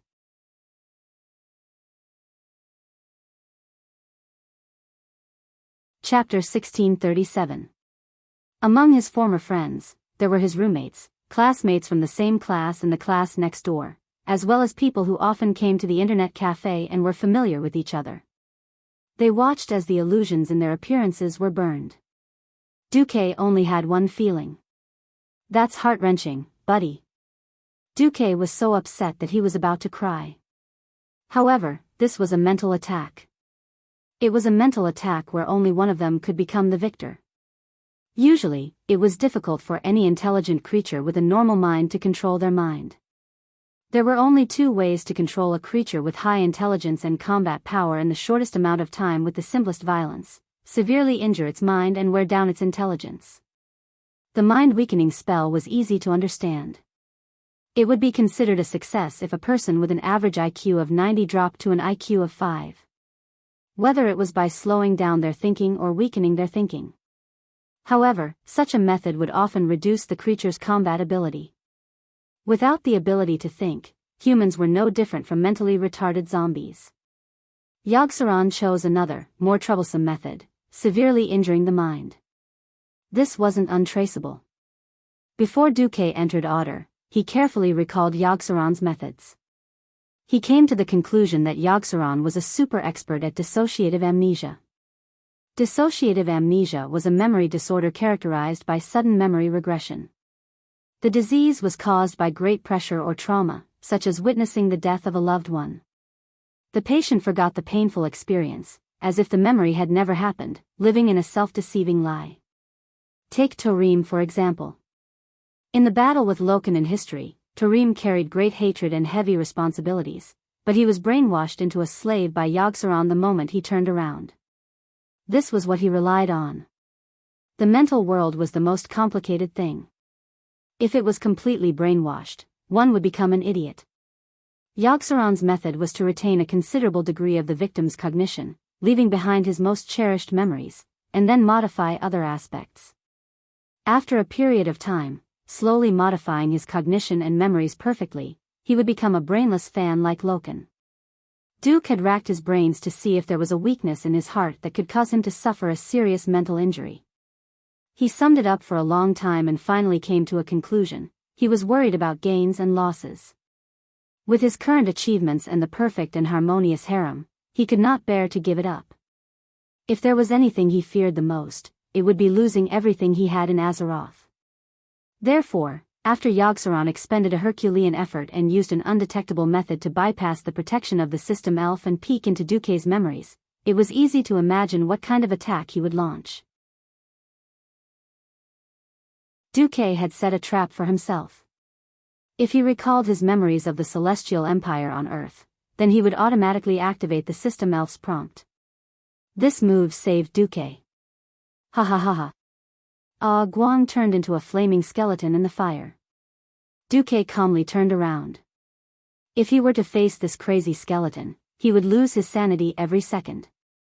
He really wanted to light a cigarette, but unfortunately, Duque did not smoke.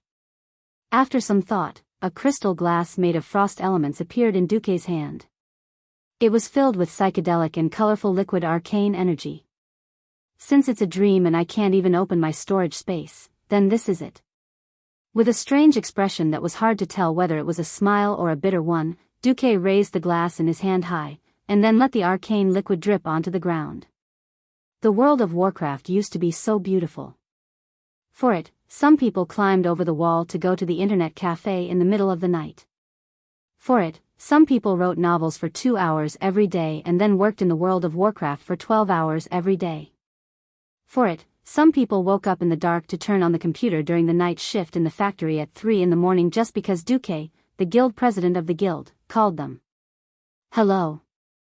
XX, I'm online for a fight. Everyone had fun, played, celebrated, and been heartbroken inside. It had been more than 20 years since he entered the world of Azeroth, and that memory was already very distant. It was the end of an era. But for the traveler Duque, it was also the beginning of an era. Looking at the arcane liquor sprinkling in the air, Duque murmured to himself, to salute our lost youth. Right. Duque would miss it, but he would not be infatuated with it. From the first day he came to this world, he had been engaged in a battle that even he thought he could not win, let alone the world. Facing powerful enemies that were as numerous as the stars in the sky, he had hesitated, doubted, and even almost retreated.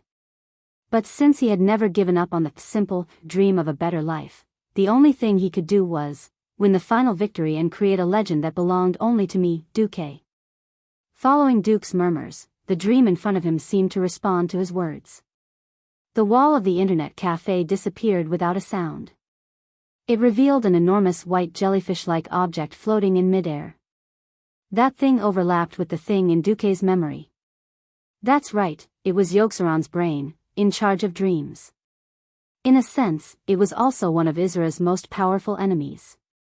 When Duque was the first to step into the Temple of the Mind, he was a little surprised.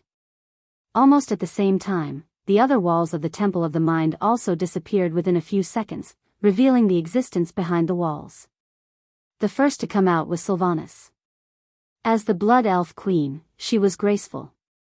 Facing Duque's questioning gaze, she proudly raised her chin. An Astrian's nightmare seems to want to use age to prove that its powerlessness and betrayal were not a mistake. Humph. I'm not afraid of old age.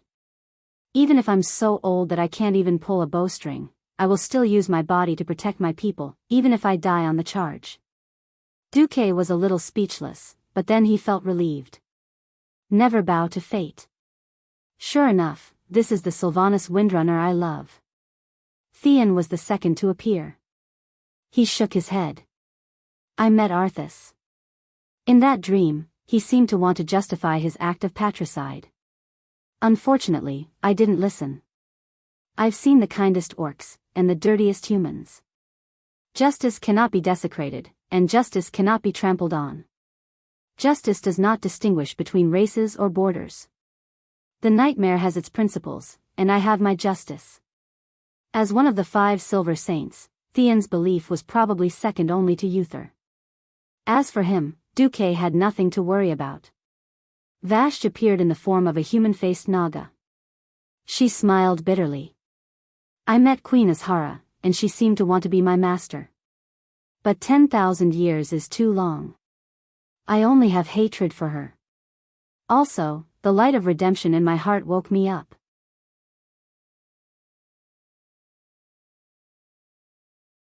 Chapter 1638.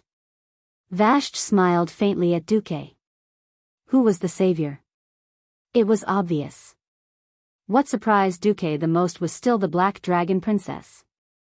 From Duque's point of view, Onyxia was definitely the biggest flaw in the Allied army's camp. Because she had no will to fight, it could be said that in this spiritual torture dream, her performance was far inferior to Duque's. If Theon or Queen Sylvia, who had the strongest willpower, had a willpower of 100, then Onyxia would at most have a 10. It was already giving face to Duque by not rating her as only a 5. In Duke's plan, they had to first break out of the dream, and then ruthlessly beat up the brain that represented the core of Yogg-Saron's spiritual world a few times. Only then could they protect Onyxia by besieging the weak to rescue the weak. Who would have thought that Onyxia would actually settle it herself? The Black Dragon Princess had an unnatural expression on her face. As a creature connected to Duque's soul, Onyxia privately told Duque the truth through the spiritual connection. I met that damn dad of mine in the dream. He constantly threatened me. To be honest, I was very afraid at first. Not only did he torture me, but he also always boasted that I'm the strongest in the world. I always felt that something was wrong. And then I suddenly realized that he wasn't the strongest, and I have a master.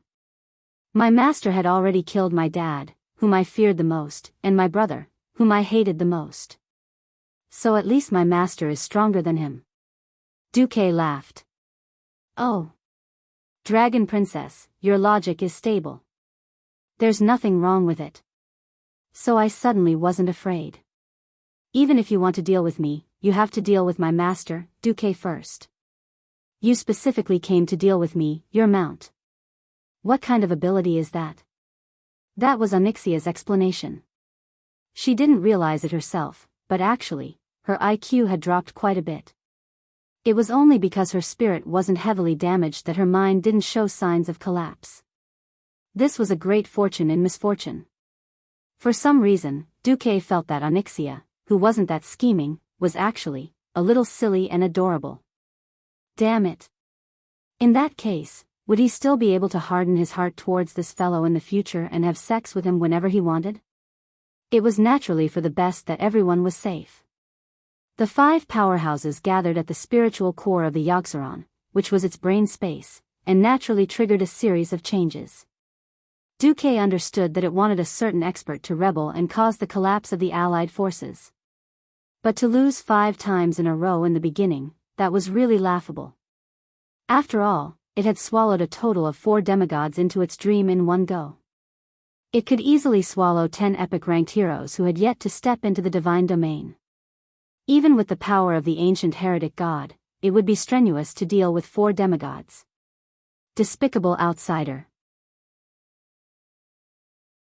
Despicable blasphemer. Do you think this is the end? In mid-air, the luminous jellyfish-like brain began to transmit a very strong telepathic message. A big move that used crazy thoughts as energy was being brewed. This terrifying spiritual energy had turned into a substance that could be seen with the naked eye. However, while it was accumulating this crazy urge, the final barrier that separated the various dreams from the Temple of the Heart was also opened. Perhaps Yogg-Saron also knew that such a weak barrier would not be able to stop these fellows who were like wolves and tigers for long. It would be better to give it its all and concentrate its most powerful spiritual energy to directly control these demigods. Then, it could turn the tables in one fell swoop. As strong as "There's a Silly Dragon" was, it was not an easy task to forcefully brainwash a demigod. If it could really brainwash them so easily, why would it need to slowly corrode Loken's mind and make him a traitor, knocking out his companions one by one and sending them to it? If it was really that powerful, wouldn't it just directly control all the guardians? Therefore, this kind of forceful, mentally retarding, had a huge drawback. For example, its spiritual energy would be greatly reduced. Another example was that this move had a very long time, as long as 60 seconds. This led to one result: the ideal was beautiful, but the reality was cruel. It was a big move right in front of everyone, and it was a big move that lasted for 60 seconds. If Yogg-Saron released all of this, Duque could change his name to Kidu. Beat him up. With her master's order, Onyxia, who had temporarily become loyal after being hit by the monkey-style retarding, was the first to transform into a dragon and rush forward. Without saying a word, she took a deep breath. The scorching flames, which were burning at an extremely high temperature, caused the ball of mental energy that was gradually gathering and growing brighter to flicker unsteadily. Servanas and Vashj, the 2 of them, opened fire with lightning arrows. Faced with a huge target that they could not defend against, there was no need for any rapid shooting techniques. The two female demigods slowly drew their bowstrings with all their strength in the aim and shoot position, injecting as much elemental power as possible into the arrows. Then, as if cutting through the entire temple of the heart, two arrows streaked through the void. The scene in front of them seemed to have been cut into 3 parts at once. Evil God, your destiny is destruction, Theon exhaled and raised Ashbringer high in the air. The broad blade was filled with golden holy light. He seemed to be using his actions to illustrate the saying, justice may be late, but justice will never be absent. The weak spatial structure showed signs of collapsing under Ashbringer's full force strike. The white tentacles that extended from the huge translucent brain all turned into ashes the moment they touched the golden holy light. The huge brain that had swelled to the size of half of the temple performed a real brain atrophy in front of the 5 people. To them, it was no longer a brain, but more like a dried walnut. When the 4 people looked at Duque laughed, as if he was talking to himself or mocking them. You think you're invincible? Time is indeed a good thing. You were beaten up so badly by the Titans 25,000 years ago, and you've forgotten about it. In terms of strength, you're courting death if you jump out now. As he spoke, Duque finally used the long-awaited Song of Light and Shadow in his right hand. With the divine artifact Helix in hand, it shone with a dazzling golden light. Because the one who provided this divine energy was the real Archbishop, Alonsus Fail, the golden light of this divine artifact was slightly better than Theon's, Ashbringer. Duque's smile grew wider. A brain is a good thing. I hope you have one.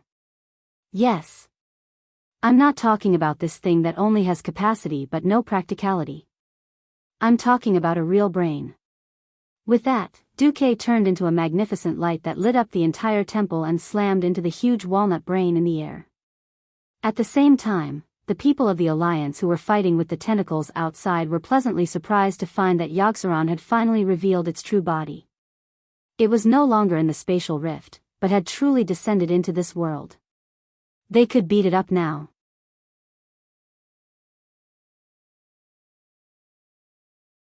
Chapter 1639. To be honest, Duque really did not know where the ancient gods got their confidence from. If they had gathered together to cause trouble like in the ancient war 10,000 years ago, the Alliance army of Azeroth would not have been able to withstand it. Now that they had insisted on sending them one by one, Duque could only chuckle. However, thinking about it, it was not difficult to understand what they were doing. During the Dark Empire period 25,000 years ago, it was the era when the ancient gods and a few elemental lords divided up the ancient Kalimdor continent. It could be said that each had its own pit, and no one could do anything to the other. It was not easy to have a chance to dominate the world, so of course they would seize it. Fortunately, this was the case. Otherwise, if a few malignant tumors were left on the planet, who knew what kind of trouble they would cause in the future? If they ran out to cause trouble during the Burning Legion's general attack, that would be painful. Now, Yogg-Saron was forcibly pulled out from the void in an incomplete state. It looked like Duque and the others had blown up the blue cover around its body. For a moment, all the experts of the Alliance army poured their firepower on Yogg-Saron's huge and ugly body. For a moment, a violent storm formed by various elemental energies such as thunder, fire, frost, and holiness completely covered Yogg-Saron's huge and terrifying body. Unfortunately, it was only for a moment. In the next second, hundreds and thousands of ferocious mouths on Yogg-Saron's body opened at the same time and swallowed all the chaotic elements around it. Yes. It was like swallowing a piece of pudding, swallowing it with a gulp. This. Not to mention the mortal experts, even a guardian like Tarim had sweat on his forehead and was at a loss. If Yogg-Saron could even swallow such violent elemental energy, how could they fight? In unison, all the experts stopped what they were doing. At this moment, a blue halo bloomed on the flat ground near them. Duque came out of the portal with 4 experts and said, "Why did you stop?" "Beat him up. He swallowed all the elements." Gavin Rad said softly. Bulsh *T. Yogg-Saron is a demon of 1,000 throats, not an elemental demon god. Duque's eyes sharpened, and he turned to stare at Tarim, who was the most shaken, and angrily rebuked, "Please. You're the guardian of thunder, not the god of hammers. What are you afraid of?" Although Tarim didn't know what it meant to be afraid of a hammer, he was ashamed and angry at his momentary cowardice after coming to his senses. Attack. Even though he did not dare to approach Yogg-Saron, his long-range lightning attack was not inferior. Rumble. The continuous thunderous explosions completely suppressed all other sounds in this relatively enclosed huge shrine. Enraged, Yogg-Saron opened its 1,000 mouths full of sharp fangs and let out a deafening roar that even drowned out the sound of thunder. "Your laughable magic is not worth mentioning to me. Enough. I'm sick and tired of all these tricks. Accept the end that the great true God has bestowed upon you." Nearly 10 balls of brilliance floated on the shattered ground of the great hall. Of course, Duque knew what they were. He waved a tiche and extinguished the openings of the space passage like a game of whack-a-mole. Hee hee. Yogg-Saron let out a mocking laugh. The next moment, more than 30 space passages opened at the same time. Duque's balls hurt. He wanted to seal them all, but there were too many. He could still make do with a few patches for the space, but when it came to the unstable space that was full of holes, Duke's efforts were in vain. "Be careful. It's the immortal guardian. I can feel their disgusting aura of death. Regular attacks can't kill them." Freya shouted a warning immediately. "If I can weaken them to a near-death state, I should be able to destroy them," Tarim shouted. Tarim, the king of Thunder's Titan storm, had the destructive power of the guardians. The immortals destroyed by his ultimate lightning would be completely annihilated, from the body to the soul. This was the right arrangement. Duque frowned. Something was wrong. From the feedback of his space perception, it was not a simple immortal guardian. If the faceless leader that appeared before was the strongest group of faceless in active service, this immortal guardian was the strongest elite that appeared once in 1,000 years. With every 1,000 years as a generation, only the strongest faceless was left in each generation, and was bestowed with immortal. This was not a simple undead magic. Instead, Yogg-Saron constantly bestowed the most powerful living cell tissue, constantly replacing the decaying cells. At an extremely high price, they were kept in captivity until today. In the past tens of thousands of years, only a mere 20 were left. In the Battle of Titan's Descent, the former immortal guardians were all destroyed. These were all assets that Yogg-Saron had secretly accumulated with great effort. As soon as they made their move, there were signs of a reversal on the spot. Whoosh! On the octopus-like face, the beard-like tentacles on top, bottom, left, and right were breathing heavily. They were larger than the faceless leader. His burly figure, which was 8 stories tall, was only slightly shorter than the guardians of Orger. Their eyes were crimson red, and they fought with their lives on the line. One of the immortal guardians pounced fiercely pouncing on Alkavon's waist. Like a wrestling match, it directly knocked Alkavon away. 2 of the giants rolled away, causing the ground to crack. The other 3 guardians received the same treatment. As soon as 5 or 6 undying guardians came out, they pounced on them recklessly and directly broke through the wall of giants that surrounded Yogg-Saron. These giants fiercely beat each other on the ground, causing the scene to become very chaotic. Logically speaking, this should have been a contest of great disparity in strength. The Overseer had greater strength and vitality, and there was nothing fancy about this exchange of punches that could be described as an exchange of punches. The Immortal Guardians should have died first. The Immortal Guardians had a rogue skill like Life Drain. Plus, Yogg-Saron would try to use a special skill called Shadow of Strengthening to heal the Immortal Guardians. Even more disgusting was that this skill could actually heal Yogg-Saron himself. "Pull them away," Duque shouted. There were too many of these burly immortal guardians. Even Onyxia had to use her dragon form to block 3 of them. On the other side, Vashj blocked 2. Just as the scene was getting more and more chaotic, Yogg-Saron finally revealed his trump card. Without any warning, Freya and Hodir suddenly attacked Tarim at the same time. And the robot V0L7R0N controlled by Mimiran poured all the firepower, including the P3WX2 laser barrage, onto Duque.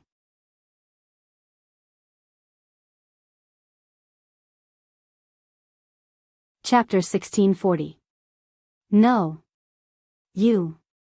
Tarim, who was caught off guard, had never imagined that his comrade, who had regained his sanity, would once again become Yogg-Saron's accomplice. Almost immediately, Tarim was hit by the ultimate skills of the two guardians beside him. As a character who was good at wasting energy, Freya did not have any incisive attacks. She just used sunlight at the right time and blinded Tarim temporarily. At first, Tarim thought that his comrade had missed, until Hodier's instant freeze and freezing strike hit him hard in the chest. This set of skills was so incisive that Tarim, who was strong in offense but weak in defense, fell into a state of serious injury again. No. You. How is this possible? Until this moment, Tarim still did not understand what had happened. In contrast, the screams of Duque's harem were heard. Duque, seeing Duque's figure being drowned by the most powerful continuous firepower, many pretty faces turned pale. Several queens on the Azeroth continent screamed at the same time to explain their relationship with Duque. Duque was a demigod, and in theory, he was immortal. But every demigod had their own special method of resurrection. No one had ever studied how to resurrect Duque. What if Duque died? Without Duque, how could they deal with the aggressive Arthas? Almost at the moment when Duque's aura disappeared, countless thoughts had already turned in the minds of the surrounding alliance leaders. No. Titan. What did I do? Freya covered her mouth in shock. No. No. Impossible. I can't control my own body. Hodier's face was full of horror. Mimiran, lost control, my mind, there's an unknown interference. Mimiran's entire body froze after releasing a round of big moves, causing the huge robot to stop as well. Everyone came to a realization: the despicable Yogg-Saron had never really let the three guardians out of its control from beginning to end. It was probably some kind of secret mind control technique that made the three of them change sides at the most crucial moment. A sturdy fortress would always be breached from the inside. Now, they had demonstrated it with their actions.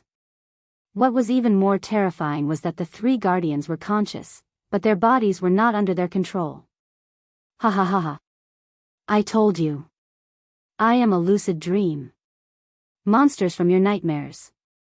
If my mind control could be removed so easily, I wouldn't be called Yogg-Saron. The evil ancient god let out a wanton and sinister laugh.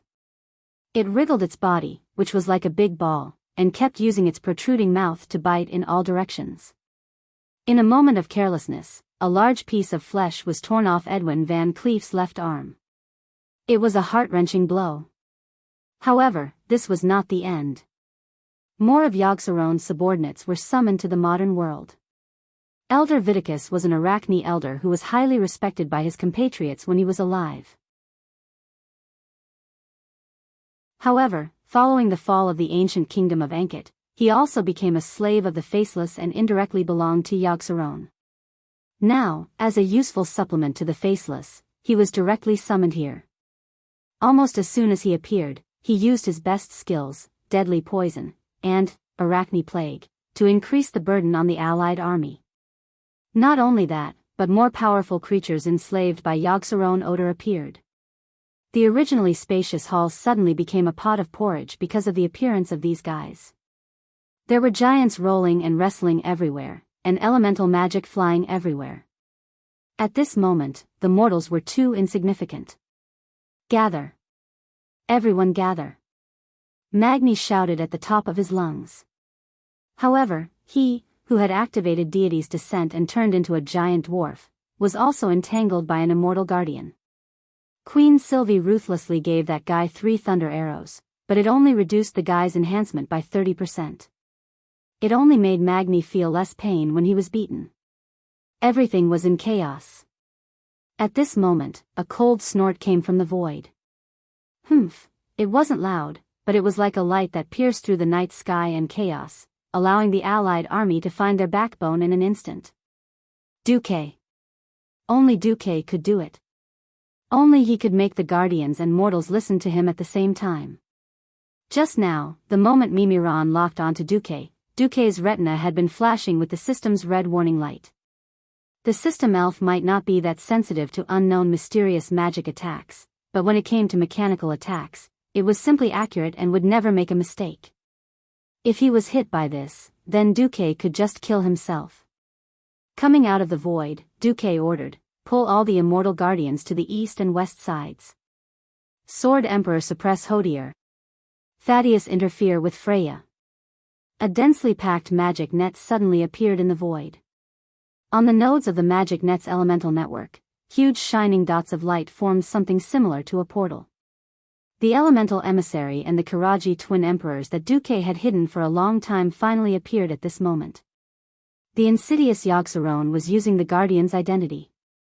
If the three of them completely fell, Tarim might call on the Allied army to kill them directly like he did with Loken. However, it was this controlled state that made the Allied army the most cautious.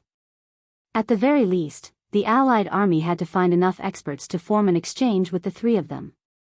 Needless to say, Duque really had so many powerful subordinates. Sword Emperor Vecnala's magic immunity was just right to bully Hodier. Freya herself seriously lacked attack skills, so it was fine as long as she didn't use sunlight to interfere. Thaddeus was barely up to the task. As for Mimiron, Duque saw another guardian that was different from the others. This great inventor was indeed being controlled, but this incomplete control gave Mimiron an opportunity. After he locked onto and attacked Duque, he let his huge robot fall into an overloaded state. Without the robot, he was just a weak mechanical gnome. His self-imprisonment allowed Duque to free up more powerful fighters to deal with Yogg-Saron. The Demon Emperor Veclock was waving the Kiraji scepter and killing everything in its path. His special immunity to physical attacks of the same level allowed him to attract the attacks of 8 immortal guardians without any qualms. It's the final stage.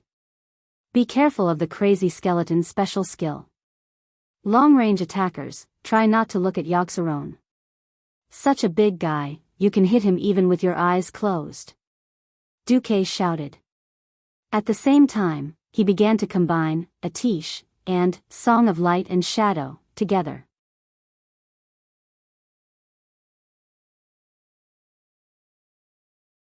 Chapter 1641. The air was filled with chaotic auras. Roars, screams, scuffles, elemental explosions, and all sorts of other sounds mixed together, seriously interfering with the judgment of every master. Especially the mortal masters, they would be tricked half to death if they were not careful. After experiencing countless team battles, from the very beginning with Ragnaros until now, the Alliance's powerhouses had been growing. Whether it was their own strength, experience, or equipment. But this kind of fierce battle, which was many times more shocking than in monster movies, was still a headache. The 10-story tall giant and the monster were fighting endlessly, and the space for mortals to dodge to was quite limited. Especially Kalia, if it was in the past, if she couldn't escape, she could only use Holy Word, Shield, to hang in there. But now there was Jaina, who used the Mage Hand, inherited from Duque to save the situation, saving many of her companions who didn't have high mobility out of danger. There were so many disturbances around him, but Duque's heart was as still as water. He had to focus all his attention, because he was performing a rather dangerous action. He was trying to temporarily combine 2 unrelated divine artifacts. Atish, legendary guardian staff, was a typical arcane magic staff, and Duke Marcus' Song of Light and Shadow, the spiral sword, was a standard holy longsword. These 2 divine artifacts were originally unrelated, and Duque wanted to cross the boundary of mystery and combine them, even if it was temporary. This was also a very high-risk thing. If there was a choice, Duque didn't want to do this, but unfortunately, Yogg-Saron wasn't a simple ancient evil god. Back when Sardras was still a titan, he represented the pantheon to imprison Yogg-Saron. At that time, the imprisonment was actually not complete, because there was still a large amount of biological tissue tightly connected to the planet, and what was imprisoned was only its core. Now, this spatial cage was already riddled with holes. Even though he had just forced Yogg-Saron to the real world by attacking that brain-like spiritual core, it didn't mean that it couldn't return to the spatial rift that was no longer a cage. If he just attacked with Song of Light and Shadow, with full force, he could certainly heavily injure Yogg-Saron and even destroy most of its core. The problem was, what if he missed? None of the ancient gods were fools. When they really couldn't take it anymore, they would also shrink back. Once it retreated into the Titan cage, all the divine power would be depleted. No one doubted the vitality of an ancient god. For example, the last time they fought Si-Thun, if it wasn't for the cooperation of Azeroth's star soul and the will of the star planet, Si-Thun probably wouldn't have died so cleanly. If he wanted to achieve complete victory, he had to at least lock down its space so that it couldn't escape. This required the power of Atish, which was super powerful and had rare spatial properties. Atish itself was already very long. When it was propped up, it was as tall as a person. With such a long staff and a sword on top of it, the only shape he could think of was a spear.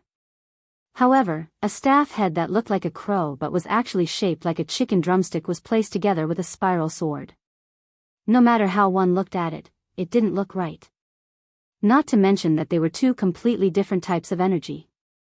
At the end of the staff head and the sword hilt, there was an empty space the size of a palm. In that small space, the purple-blue that represented arcane energy and the gold that represented divine power were fiercely mixed together. It wasn't a fusion. It wasn't mixing. Instead, it was mixing into a ball. The most gentle and versatile arcane energy, which could be said to be the foundation of elemental magic, became extremely unstable under the influence of the divine power that was completely different and belonged to spiritual energy. It looked like that ball of light was the largest magic bomb.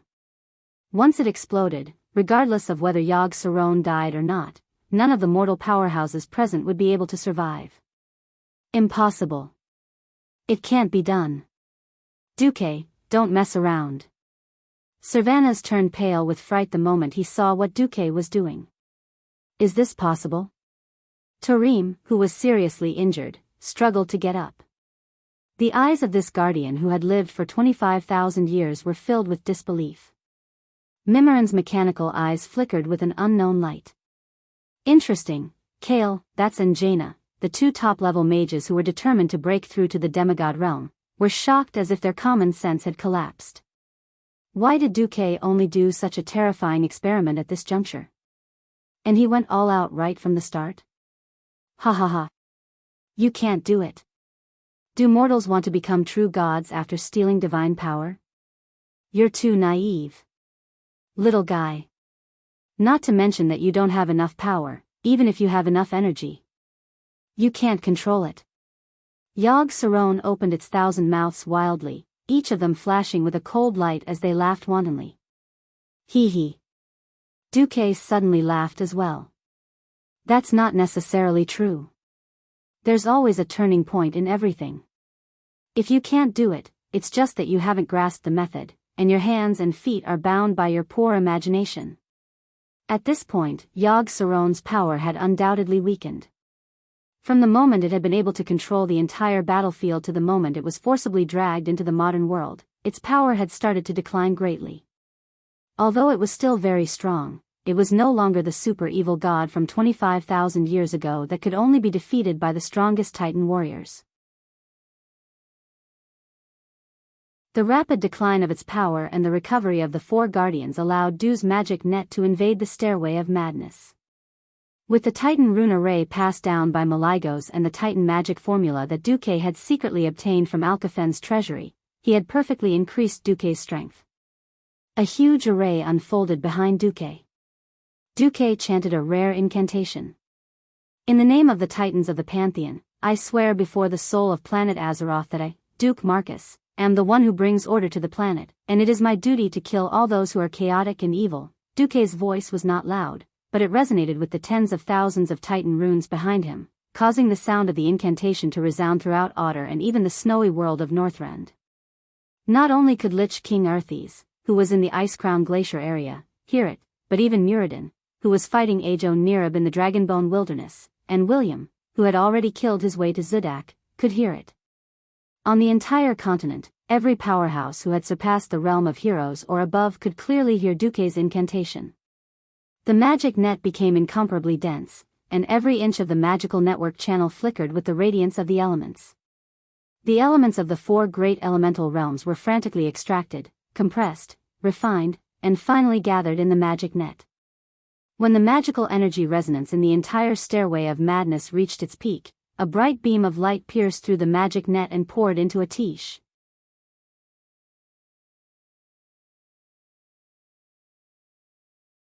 Chapter 1642. No, that's impossible. You're just a demigod, how can you control such a huge amount of power? Looking at the arcane energy that was as dazzling as lightning, Yogg-Saron finally panicked. The essence of lightning was the wind element. It was very difficult for a single basic element to deal a fatal blow to Yogg-Saron. However, the origin of the arcane element, the Titan energy, was even more mysterious.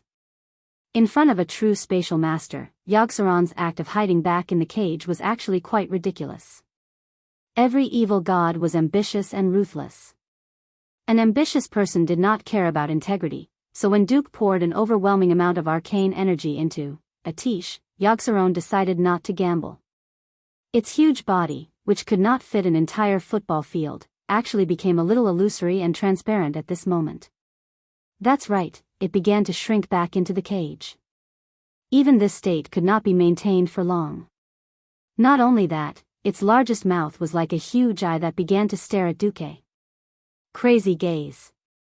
This evil ultimate move would cause a huge amount of special shadow damage to the target, as well as terrifying mental damage. Even Duque would not dare to take it head-on.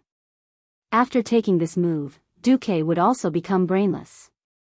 Just because Duque did not dare, did not mean that someone did not dare.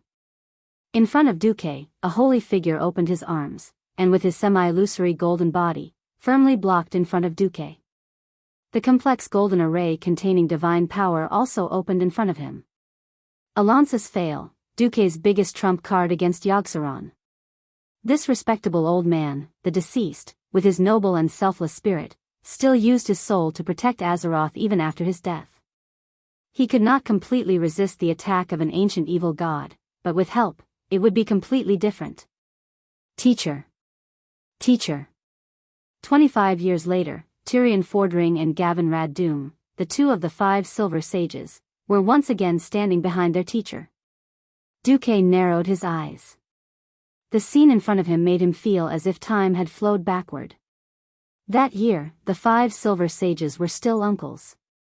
Although a certain Gavin Rad had become bald and stronger, his original intentions had not changed. The two of them, master and disciple, were still standing at the forefront of the fight against evil. Thank you. Duque uttered a soft murmur of thanks. The 3 of them heard it. They turned their heads slightly and nodded in acknowledgement. No, I am the king of Azeroth. This world is mine. You damned guardians and mortals, don't even think of stopping me from conquering. Yogg-Saron was still shouting crazily. Every single one of its mouths opened and closed vigorously, producing a metallic clanging sound. In Duque's eyes, it was more like the lamentation of a dog. It's very ugly. Yogg-Saron. Please behave like a real evil god and die obediently. At this moment, Duque's divine weapon combination, which looked like a counterfeit version of the spear, suddenly changed.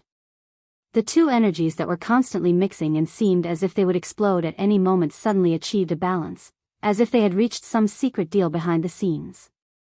They were suddenly at peace with each other.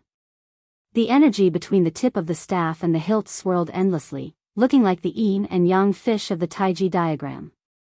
The golden holy light was still golden, and the purple-blue arcane spell was still the same, but outside the holy power rippling outside the spiral sword, there was an additional layer of mysterious Titan energy. The tip of Atish's staff was a crow with its wings retracted. But now, the wooden crow seemed to have a life of its own. It spread its wings, and then its beak turned upward, gently embedding itself into the bottom of the spiral sword's hilt. It looked like the intersection of the two divine weapons was a specially made spear edge. What the hell? For some reason, Duque thought of the holy spear Longinus. The spear of Longinus, also known as the spear of destiny. Holding this spear in his hand, Duque suddenly felt as if he was in control of his destiny. He was not the only one who felt this way. Onyxia, Vashti, and other subordinates of Duque who were fighting the immortal guardian at the side all felt the same way. Without a second's hesitation, Duque exhaled and shouted. Die! Yogg-Saron. Accompanied by the shout, Duque threw the combined divine weapon with a standard spear-throwing posture. No, no, no, no. Yogg-Saron's biggest mouth moved left and right crazily. It pulled more spatial curtains in front of itself in an attempt to escape from this incomparably terrifying spear. Unfortunately, it was completely useless. Even though it crossed an unknown amount of space, the counterfeit version of the spear of Longinus was still like a spear of light. After piercing through an unknown number of layers of spatial barriers, it accurately pierced into Yogg-Saron's head. Gianna's voice was almost sleep-talking. Because she saw that, Atish, had actually acted as a booster. The real killer move still fell on Song of Light and Shadow's head. Of course, she did not know that Duque's move was inspired by the Celestial Empire's multi-stage rocket launch system. Even if they could not make an entire space rocket, they should be able to make a multi-stage rocket, right? The incomparably sacred golden light looked so simple and unadorned that even Duque himself felt that the light was similar to the light of a flashlight. Perhaps because they were separated by too much space, even though it looked so close, no one could sense any energy fluctuations in this attack. Kale, that's, Gianna, Solarian. All the mages present felt a cleansing of their imaginations. The common sense of magic that they had learned for so long told them that any element would weaken. There was no element that could leave the control of a mage and cross space, or even space jump, without elemental loss. Duque used the energy of the Titan runes as a cover, perfectly avoiding the loss of energy. There was not even a trace of overflow. This kind of magical attack that could not exist in theory had truly established Duque's position as the god of the weave. Only this was Duque's true creation, a godly technique that surpassed the entire Azeroth magic structure. In the deep, dark space, the remnants of the sacred golden light were still emitting residual light. They were still releasing residual power, destroying the tissues of the evil god that was filled with dark energy. Yogg-Saron, the ancient evil god that had existed since the era of the Dark Empire and had lived for tens of thousands of years, was now a corpse. It quietly floated in this increasingly narrow space, its surface covered with a faint layer of death aura. This was a cage that the Titan of the Pantheon had personally created. At this moment, the outer wall of the cage that seemed to be deep in the void was covered in cracks. Occasionally, small fragments would fall from the void wall amidst the soundless vibrations, floating in the space. Along the cracks, one could see the fragmented scene of Otter. 3 minutes later, the cage broke, and Yogg-Saron's huge corpse fell into Otter's crazy stares.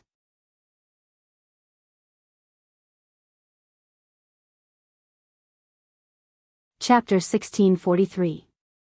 The dome above the crazy staircase hall looked like a void because it was connected to another space. Following the fall of Yogg-Saron's massive body, there were also countless body fragments falling from the void. There were disgusting fragments, as well as shards of fangs that flickered with a metallic luster and were stained with blood.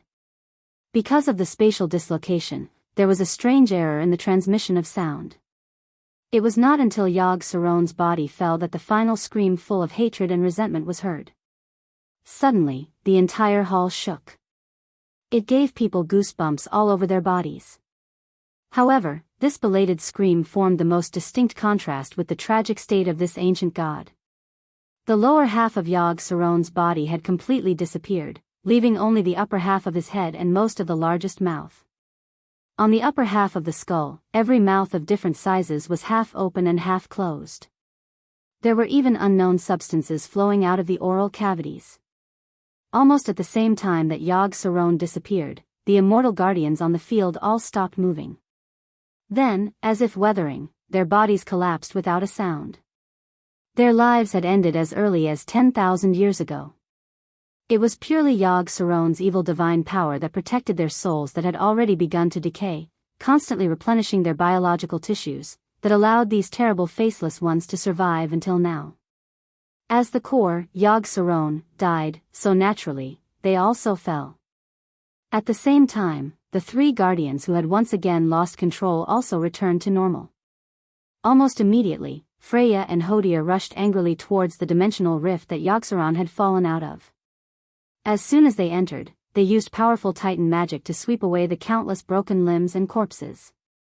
They were so furious that the onlookers had no doubt that if there were any remnants of Yog Sothoth at this moment, they would not hesitate to start a new round of war. It was just that, it was time to end it. A moment ago, the battle on this battlefield was so intense. The next moment, everything returned to silence.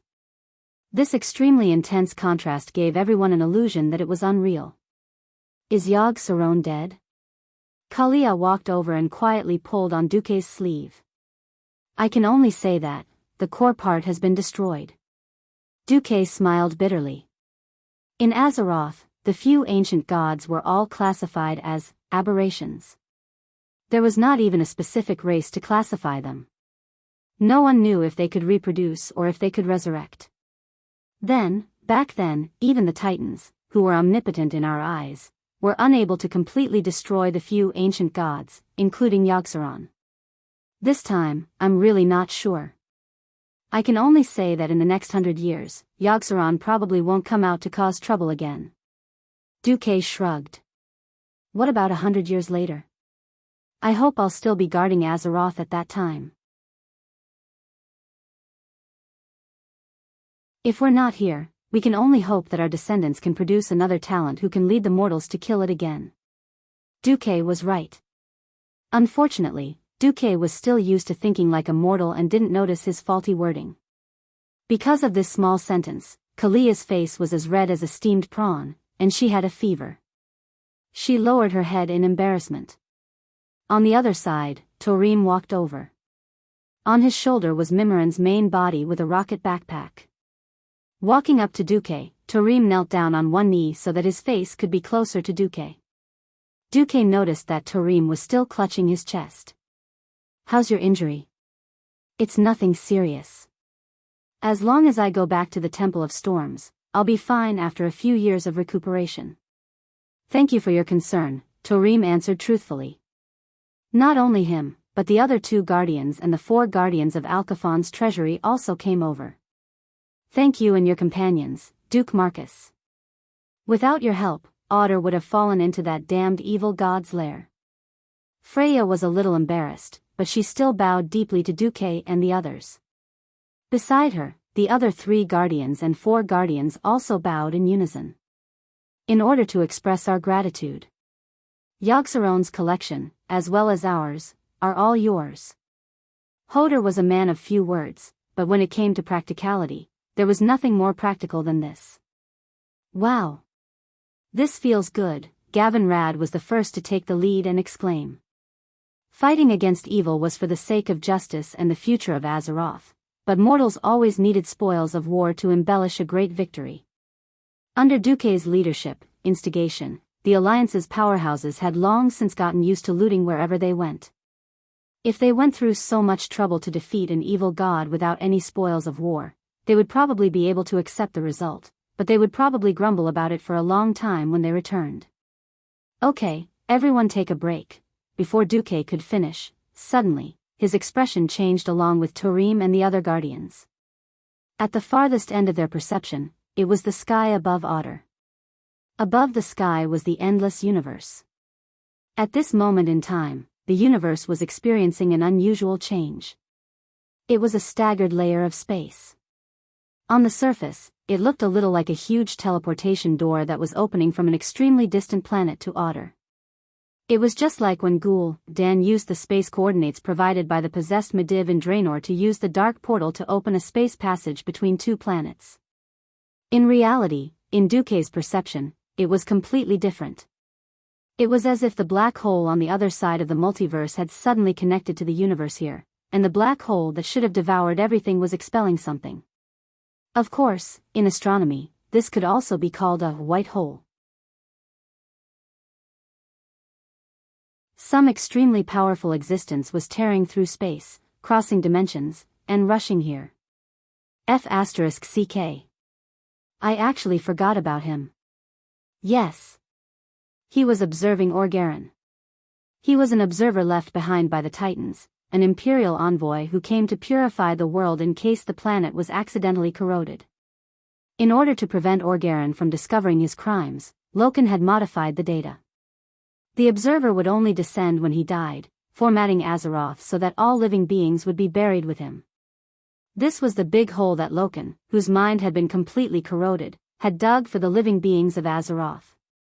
Although he knew that in this life, it was Tarim who lured Orgaron away, but Duque still wanted to say to Orgaron, "I bought a watch last year.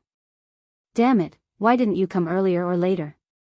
Why did you come out to cause trouble when we were fighting Yogg-Saron? If it was earlier, it would have been good to get Orgaron to help fight the ancient gods. If it was later, at least everyone could rest for a while and recover some vitality." This guy, appearing at this point in time, it was really amazing.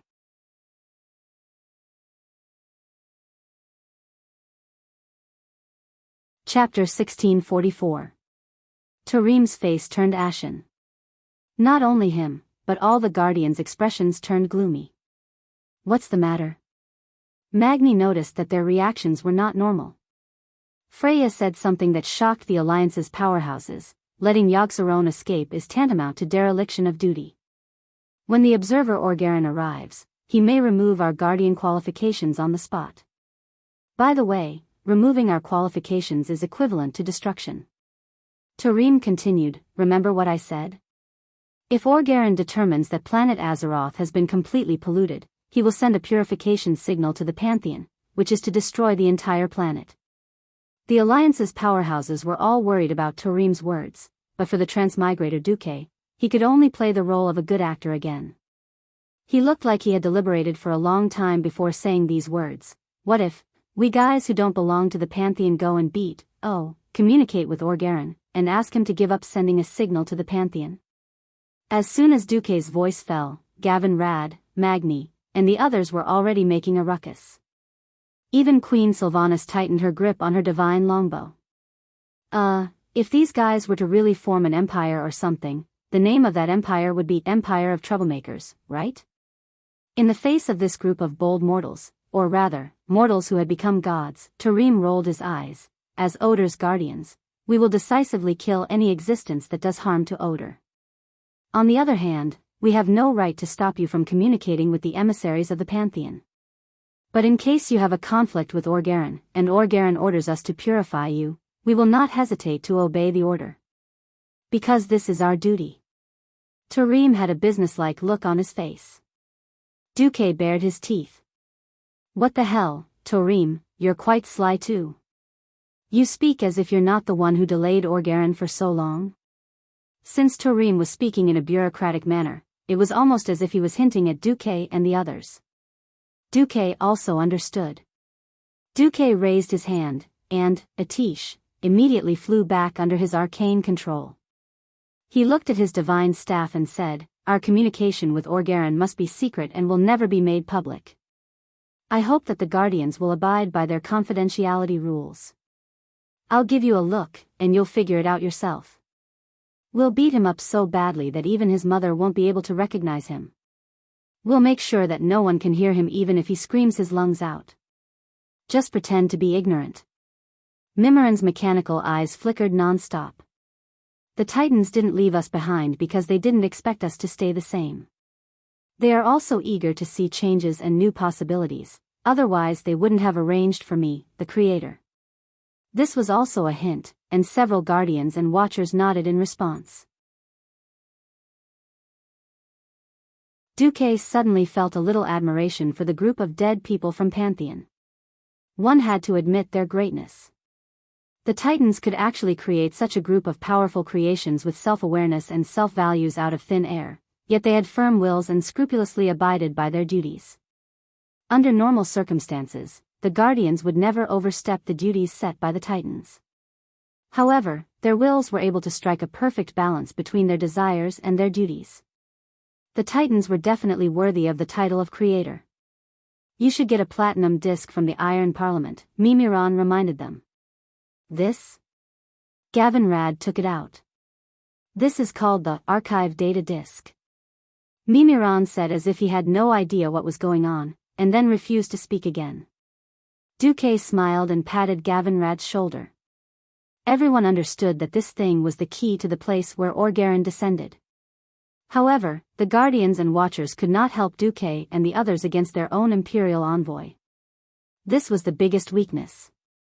Everyone's heart was actually a little uneasy. Duque could not say it out loud. After all, this was quite a taboo.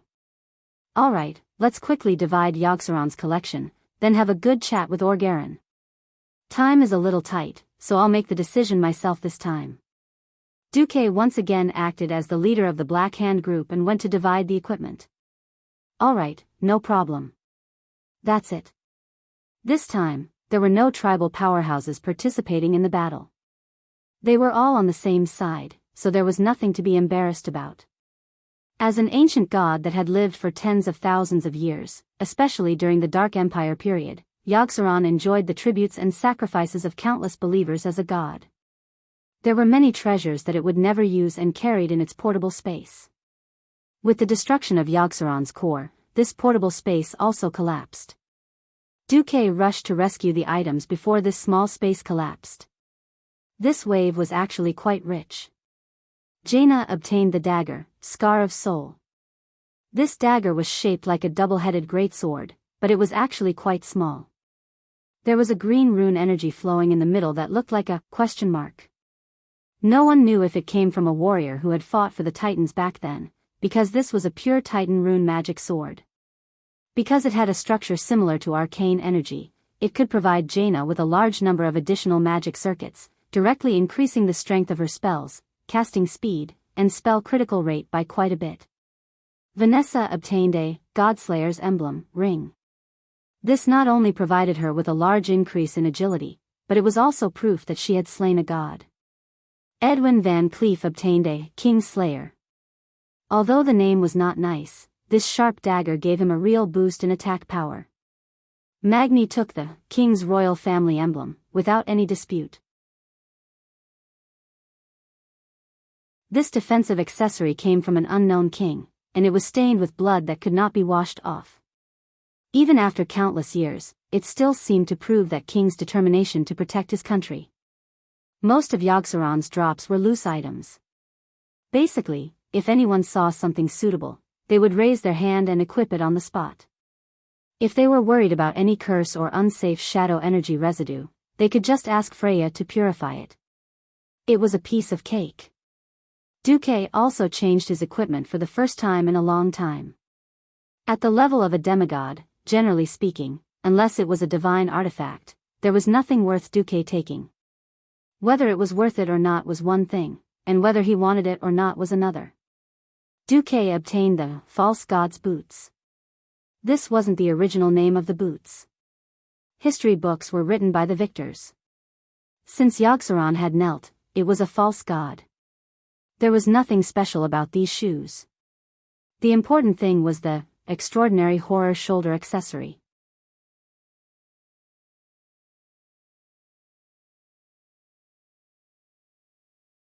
Chapter 1645. This epaulet was quite eye-catching. On the inward curved, crescent-shaped epaulet was a pink light shield similar to the outline of the epaulet. This not only provided additional magical defense, but it was also blindingly bright like a neon light. It was as cool as it could get. Back then, the friends who played with Duque had fought over this item countless times. With it, Duke could be considered to have fulfilled a small wish. When the equipment was almost distributed, there was only one accessory left that no one wanted. This thing. Duque saw it and understood why everyone had strange expressions. This small pants-like accessory was the claws of the conquered Yogg-Saron, and as the name suggested, it could summon a tentacle of Yogg-Saron to fight for oneself. Most of the biological tissues that belonged directly to Yogg-Saron had collapsed and died, which was an exception. It was more like a certain mighty power during the Dark Empire had cultivated a part of the detached limb of the god it worshipped through special means, turning it into a single tentacle that obeyed its commands. Hey, Duque, didn't you already have one of these last time? Since you like this, why don't you take it and make a pair? When Gavin Rad said this, he was completely unaware that almost all the women present were looking at him like he was a cockroach. And then Duque was implicated. Hee. It was an awkward but polite smile. Behind his back, Duque wished he could strangle Gavin Rad's big mouth. That's right, Duque did get an accessory, see, Thun's tentacle, before. If he took the claws of the conquered Yogg-Saron, then he would have two items that were deeply loved by gentlemen. As a result, the way Duque's own harem looked at him changed. One by one, their pretty faces stiffened. Silently, they all stood together, forming a firm alliance. They were clearly saying, Duque, if you dare use them on us, just wait for the harem to explode. Duque looked back with a despairing look and asked, do I look like such a guy with such a heavy taste? The 5 people at the core turned their heads in unison, looked at Vashj, then looked at Onyxia, and then the 5 of them nodded in unison, clearly saying, yeah. That's right. The affairs of the world were unpredictable, and the human heart was unpredictable. We didn't know you were such a hardcore guy, otherwise we wouldn't have followed you. Woo, Dumuk burst into tears. For a moment of carelessness, he couldn't control himself, and now his world-renowned reputation was lost in a single day. I don't want to live anymore. All right. The death of a fellow Daoist is better than the death of me. It's not fair that I'm the only one who fell into the pit. Duque's expression was solemn as he called Gavin Rad and Kale, that's over. Now, as the commander of the Alliance, I will give you an arduous and long task. This is for you. After saying that, Duque gave, see Thun's tentacle, to Kale, that's and, Yogg-Saron's claw, to Gavin Rad. Gentleman Dumuk's face was stern. The Alliance needs you to thoroughly understand these 2 defeated ancient gods and see if there are any remaining living organisms left in the world. Or, you can try to see if you can develop a tool to detect the remnants of the ancient gods. One of you is the Alliance's most revered great paladin, and the other is the wisest Kirin Tor chairman. The Alliance can rest assured by handing this task to you. Gavin Rad seemed to have received an order to immediately do a handstand, and his bitter face revealed clear despair and frustration. On the contrary, Kale, Bats, who didn't know what was going on, accepted the task seriously. Phew. With the problem solved, Dumuk let out a long sigh of relief. All right, let's go have a good chat with Sir Orgarin. After distributing the equipment, everyone was elated, and their combat power increased by another level. Perhaps this was the so-called sharpening the knife while chopping firewood. With Mimiran leading the way, the Alliance powerhouses and Duque's subordinates majestically charged towards the observatory. As an observatory built by the Titan himself, of course, it wouldn't just be a huge telescope or something like that. Although it was called an observatory, it was actually more like a huge astral teleportation center. Stepping into this magnificent and huge hall, one could see many 3-dimensional star charts floating in the void. The spatial passageways connecting the planets were also clearly marked. The moment they saw the observer Orgarin, other than Duque, all the Azeroth powerhouses were stunned. On the surface, Orgarin was a humanoid existence, a standard giant body, with a fluttering robe, and a clear human face. In reality, no one could tell what kind of existence he was. Because everyone could see through his translucent body, they could see the bones in his body. It was said to be a skeleton, but it was actually a series of connected lines that looked like constellations. These bright blue and white spots of light and light formed an endoskeleton that looked like a matchstick man, supporting the entire huge and seemingly light body. Should be an elemental creature. Duque concluded. Who are you? Orgarin was rather surprised by the arrival of Duque and the other powerhouses. Where are Odor's protectors? I can feel that they are still alive. Why would they allow you to come here? Duque stepped out from the crowd, smiling as he bowed deeply to Orgarin. Hello. Your Excellency Orgarin, please allow me to introduce you. We are the Azeroth Coalition Army. We represent the various native intelligent races that were born on this planet, and we are here to negotiate with you. Those who could become Imperial envoys were no fools. Orgaron's translucent face revealed a rather human-like expression. Can you first tell me what happened to the ancient evil god Yogg-Saron that was imprisoned in odor?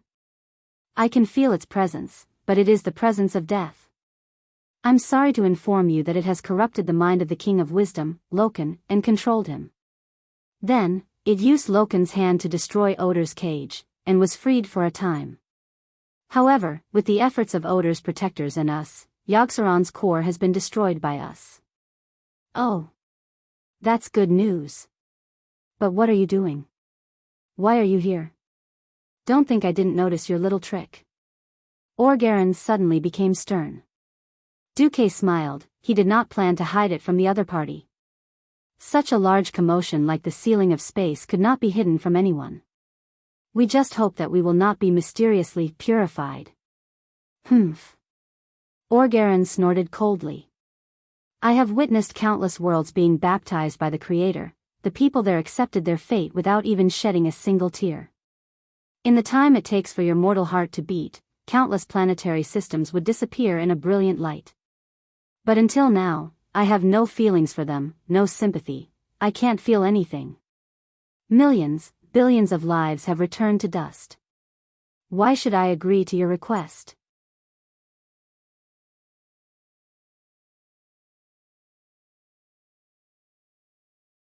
Chapter 1646. Every Azeroth powerhouse was stunned. Arrogance. Arrogance. Boasting of being high and mighty. Was this the observer sent by the Titans? Treating billions of creatures as scum. Although everyone understood this logic, just like how humans regarded ants and other insignificant life forms as nothing, just like how humans felt that slaughtering livestock such as pigs, cows, sheep, and other livestock was a matter of course. After the Guardian's explanation, everyone also knew that planet Azeroth was the Titan's life cultivation ground, but it was really King annoying. Even beasts resisted the hunting and slaughter of humans due to their survival instincts, let alone highly intelligent creatures. Observing Orgaron's mockery, it could be said that he had easily pulled the aggro of everyone present. Towards such an amusing idiot, Duque only wanted to describe him with the words, "You have a lot of ideas, you must be an idiot." Ever since the Dark Portal incident started the age of turmoil on Azeroth, the Alliance had always had close cooperation and communication with the Titan Guardians represented by the Temple of Dragon Slumber. For the sake of Alexstrasza and the other dragon aspects, as long as Orgarin was still a guy who could speak and communicate normally, the native Azeroth powerhouses present would not have done anything extreme to him. Now that Orgarin was courting death, Duque could only chuckle. If this Imperial observer with the Imperial sword was as strong as Kill, Jaden or Yogg-Saron, then it would still make sense. After all, powerful people naturally had the right to do whatever they wanted. However, Duque knew very well that this guy's level was quite limited. If it wasn't for the fact that everyone was worried that he would issue the purification order at the drop of a hat, which indirectly bound his hands and feet, this guy would probably have turned into ashes long ago. Now, the mana retroaction from Duque's left hand, Atish, told Duque that the space blockade had been completed. The Oscar winner Duque's face darkened. Orgarin, you've already completed the calculation and assessment of Azeroth? Almost as soon as Duque's voice fell, all the powerhouses were shocked. Before coming over, Torim repeatedly emphasized that they had to find Orgarin before he completed his assessment of the planet's condition. He had to convince him to change his mind and not issue the purification order. Now that Duque suddenly asked, everyone's hearts were in their throats. Orgarin, who had light rays from the stars that formed his internal skeleton, still had a rich expression on his half-illusionary face. It's done. I am quite disappointed with the evolution and results of this planet. It had already been 25,000 years. Not only had the perfect creatures that the Titans hoped to see not been bred, even more corrosive, rotten, and ugly creations had been born. What's even more unbelievable is that the guardians, who were supposed to abide by their duties until the end of the universe, have also fallen. Orgaron said seriously, "That's why I came to the conclusion that this planet must be completely purified after 3 minutes in this world. I've already sent my report. You lowly indigenous creatures, just wait for the Pantheon to descend again and then disappear from this universe completely." Holy *T. The moment the observer said this, the Alliance experts were the first to explode. Damn it! How can you be so unreasonable and reckless? The Empress Dowager was infuriated. You decided the survival and destruction of billions of creatures on an entire planet with just 3 minutes of observation? Magni's beard was standing on end. What's the difference between you and a destroyer like Sargeras? If the Titans are all like this, then we won't hesitate to fight against the Titans. Sylvanas raised her Solidar Wrath of the Stars, and knocked an arrow made from the power of the stars, aiming it at Orgaron. Faced with the anger of the crowd, Orgaron showed no fear. He stood proudly with his hands behind his back. Foolish indigenous creatures, you know nothing about the power of the Pantheon. What he meant was, the Titans can do whatever they want to you. At this time, Duque stepped out from the crowd. Yes. Perhaps we don't know much about the power of the Titans of the Pantheon. But we've dealt with the Burning Legion, and we know that Sargeras, the Titan warrior of the past and now the fallen Titan of the Burning Legion, has been running amok in this universe for 25,000 years. Not only did he lead the Burning Legion to destroy thousands of planets, but I also know that he fought a fierce battle with the Pantheon back then. When Duque said this, everyone finally saw Orgaron take half a step back. Duque put the most weight on the table. I just want to ask, if the Pantheon is still here, where are the Titans? Are they willing to let the fallen Titan who betrayed them roam the universe freely? Or is the Pantheon actually destroyed? To Orgaron, Duque's words were not only harsh, but also outrageous. Orgaron waved his hand. How dare you? I'm the supreme representative of the Titans. You have no right to ask me any questions. Duque sneered. How many years has it been since you last contacted the Pantheon? It must be 25,000 years, right? If the Titans were still here, we wouldn't have needed to set traps to kill Archimonde and kill Jaden and kick Sargeras into the bottomless abyss. After saying that, Duque opened his hands, and 3 magic images immediately hung above Duque's head, appearing in front of Orgaron. They were Duque stabbing Medivh, who was possessed by Sargeras' soul in Karazhan, Duque stabbing Archimonde to death in Mount Hyjal, Elun giving kill Jaden the final blow in the Sunwell. This incomparably magnificent and soul-stirring scene made Orgaron tremble with fear. However, Orgaron, who was used to looking down on all beings, was not willing to admit his guilt and weakness. As an observer with his own will, he had long been used to his transcendental status. He would never admit that a native of a planet had the strength to beat the Burning Legion. He still argued. We can make as many of these fabricated images as we want. And how could the great Pantheon lose to a traitor like Sargeras? His disdain completely angered the Azeroth powerhouses. The sneer on Duque's face became even more pronounced. All right then, negotiations have broken down. We can only resort to force. Duque raised his hand and gave a simple order like a mafia boss. Beat him. This time, to everyone's surprise, the one in the lead was actually Onyxia. I knew it. That bullsh *T Guardian isn't a good thing. Duque stared. Aren't you mistaken about something?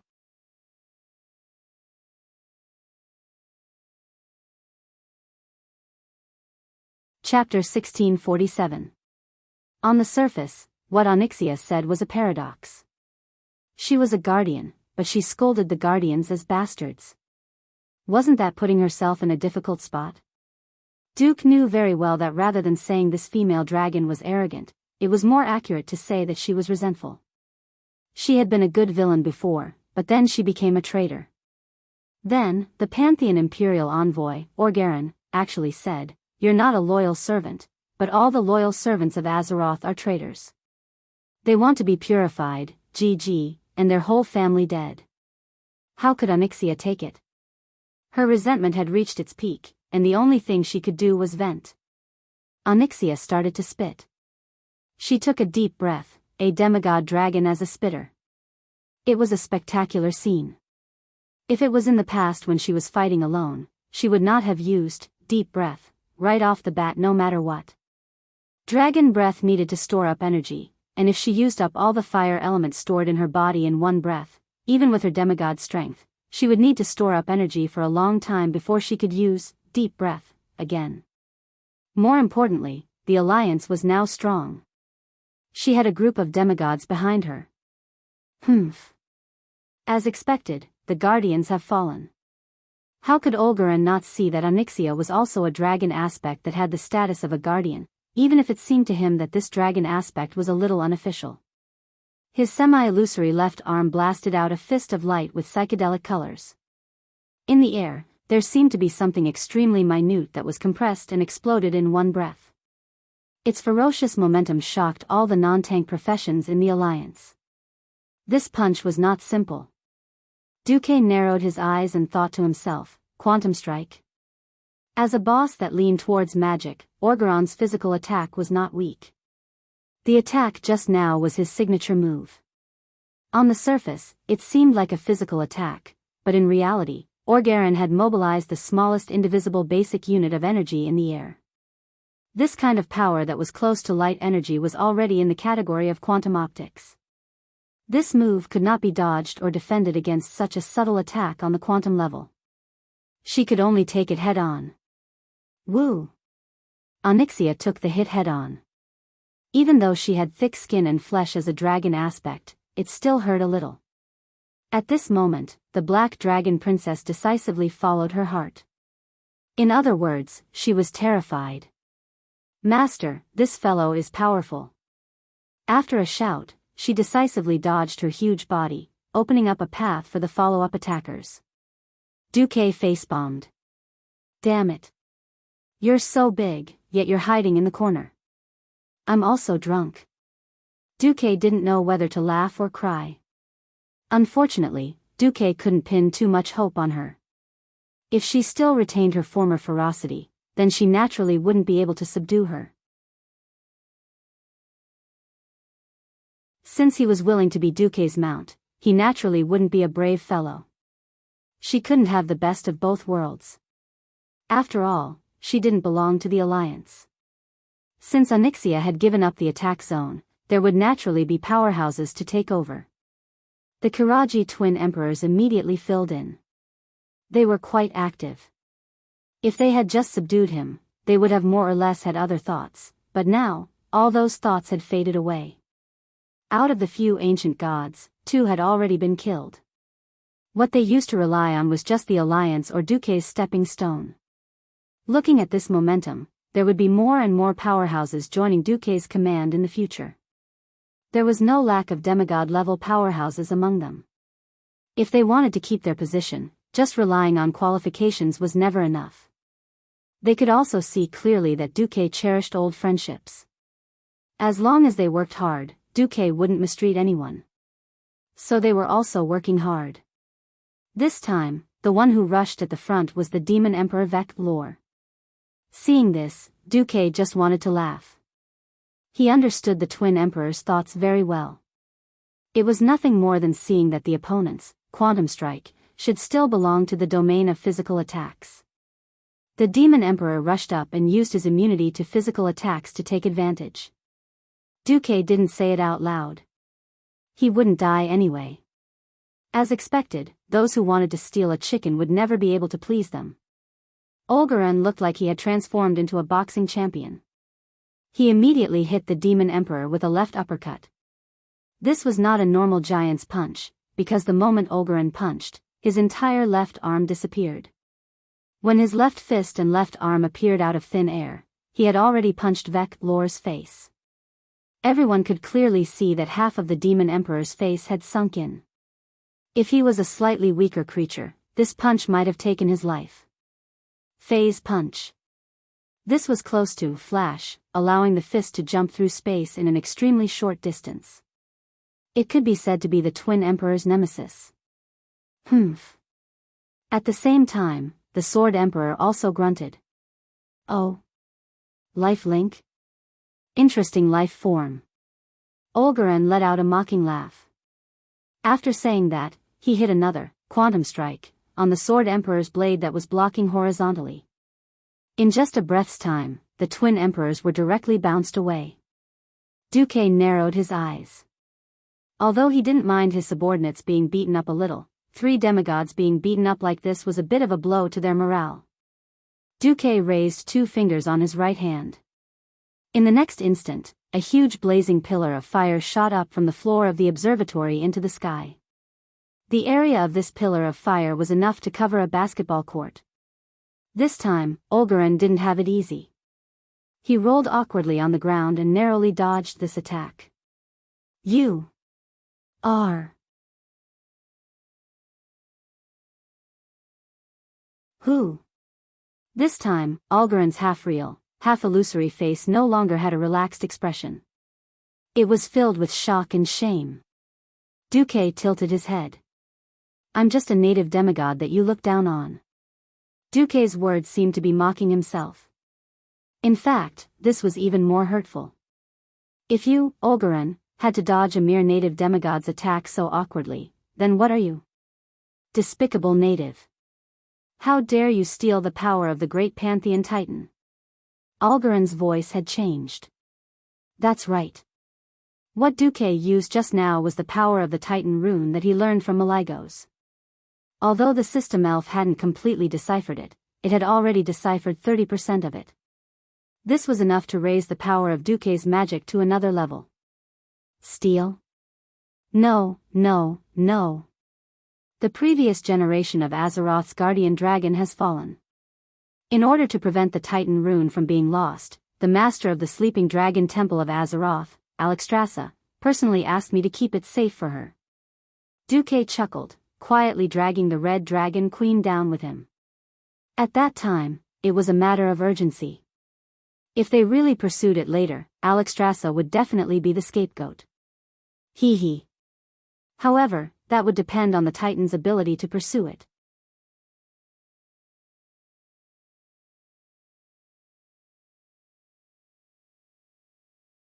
Chapter 1648. Olgaran pulled up a starry curtain to block Vasht's arrows while shouting angrily, "Quibble! Quibble? Oh.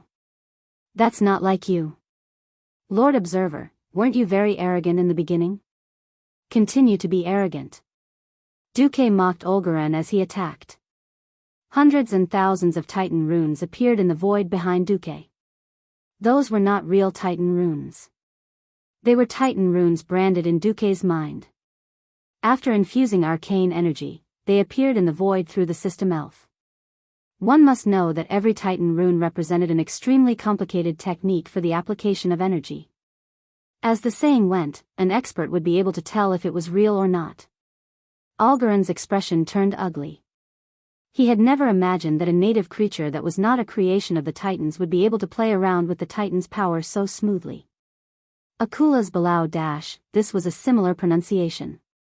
Only Duque knew that it meant insignificant skill, in the Titan language. Oh.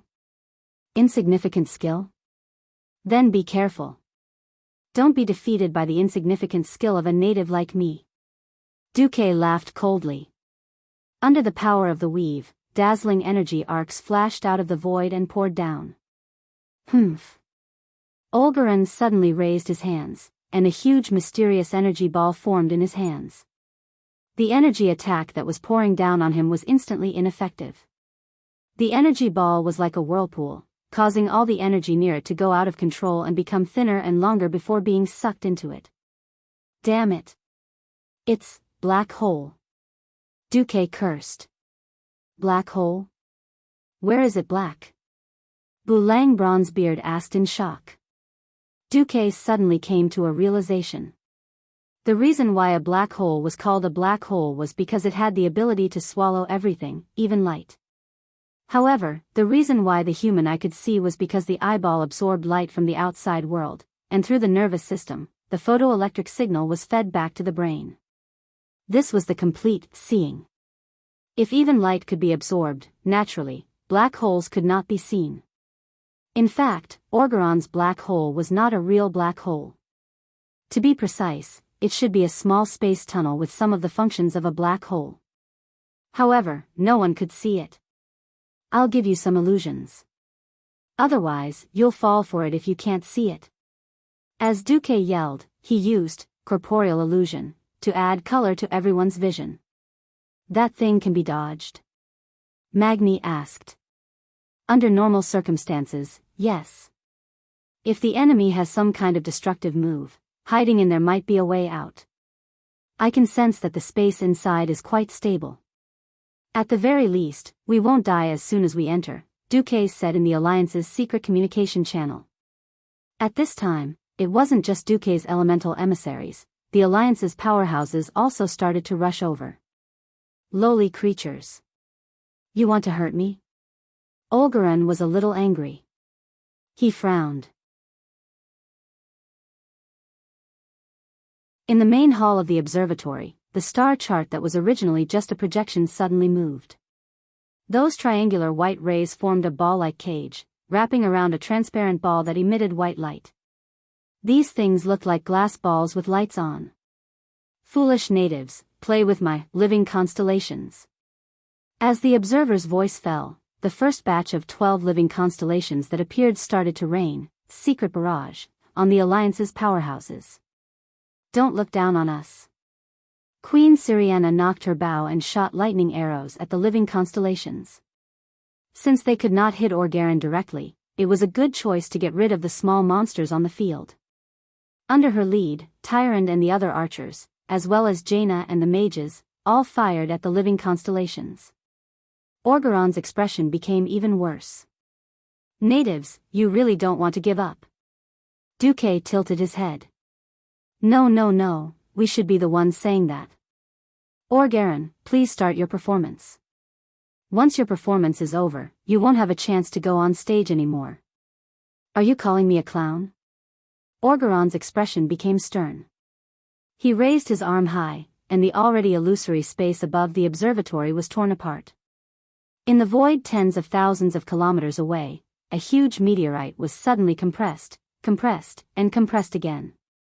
The meteorite that was originally the size of a mountain was forcefully compressed to the size of a car under Orgaron's mysterious power. In less than a second, this highly compressed meteorite suddenly crossed the void and entered the atmosphere of Azeroth. As long as it passed through the planet's protective circle, it would be able to jump through space again and crash into the main hall of the observatory. At this moment, Orgaran suddenly noticed that Duque's expression seemed to have changed. Duque seemed to be saying, idiot. Orgaran obviously knew that Duque had a certain level of space magic. However, at this moment, Duque did not dodge. Not only did he not use space magic to seal off the area, he did not even use any defensive measures. He was actually focused on holding back his elemental energy. What was the meaning of this? Whatever. This native demigod was definitely a disaster. He had to kill him first. Just as Orgaran made up his mind, he suddenly realized that something had happened. Inexplicably, he had lost control of this compressed meteorite that came from outer space. In the next second, he angrily looked up at the sky and cursed, "Dragon aspect Alexstrasza. What is the meaning of this? Why did you ban the meteorite that I control from entering this planet? You have no right to interfere with the observer's actions." When everyone heard this, they almost burst out laughing. Needless to say, Duque must have leaked this matter. You bullsh *T Imperial Envoy, you dare say that you want to purify the entire planet and even say that you want to execute all the dragon aspects and guardians? If the Titan came personally, the dragon aspects and guardians would definitely have to lower their heads. They might even stretch out their necks to be executed. All of this was based on the absolute order that the Titan had branded into their souls. As long as their souls were not corrupted, they could not do anything to the observer. However, with their own will, it did not mean that they could not cause trouble for the observer. Alexstrasza found a rare opportunity and decisively attacked. I'm sorry. My and the Penachet Dragon's responsibility is to guard this area and prevent any unknown matter from landing on planet Azeroth to affect the planet's evolution. The Red Dragon Queen's voice suddenly echoed in the observatory's temple. Bullsh *T. I am the observer. That is my... Alexstrasza interrupted him. If I say that it is dangerous, then it is dangerous. If you want to relieve me of my responsibility, let the Titan personally give the order. This time, the Red Dragon Queen was going all out.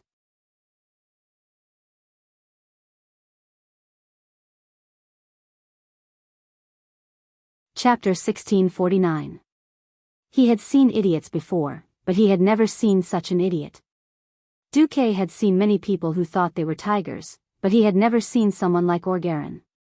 Looking at Algarin's angry and helpless face, Duque really wanted to tell him that the master behind him was already a 25,000-year-old pickled cabbage. Oh, it was the super daylily, long gone cold. With great difficulty, Duque managed to restrain himself.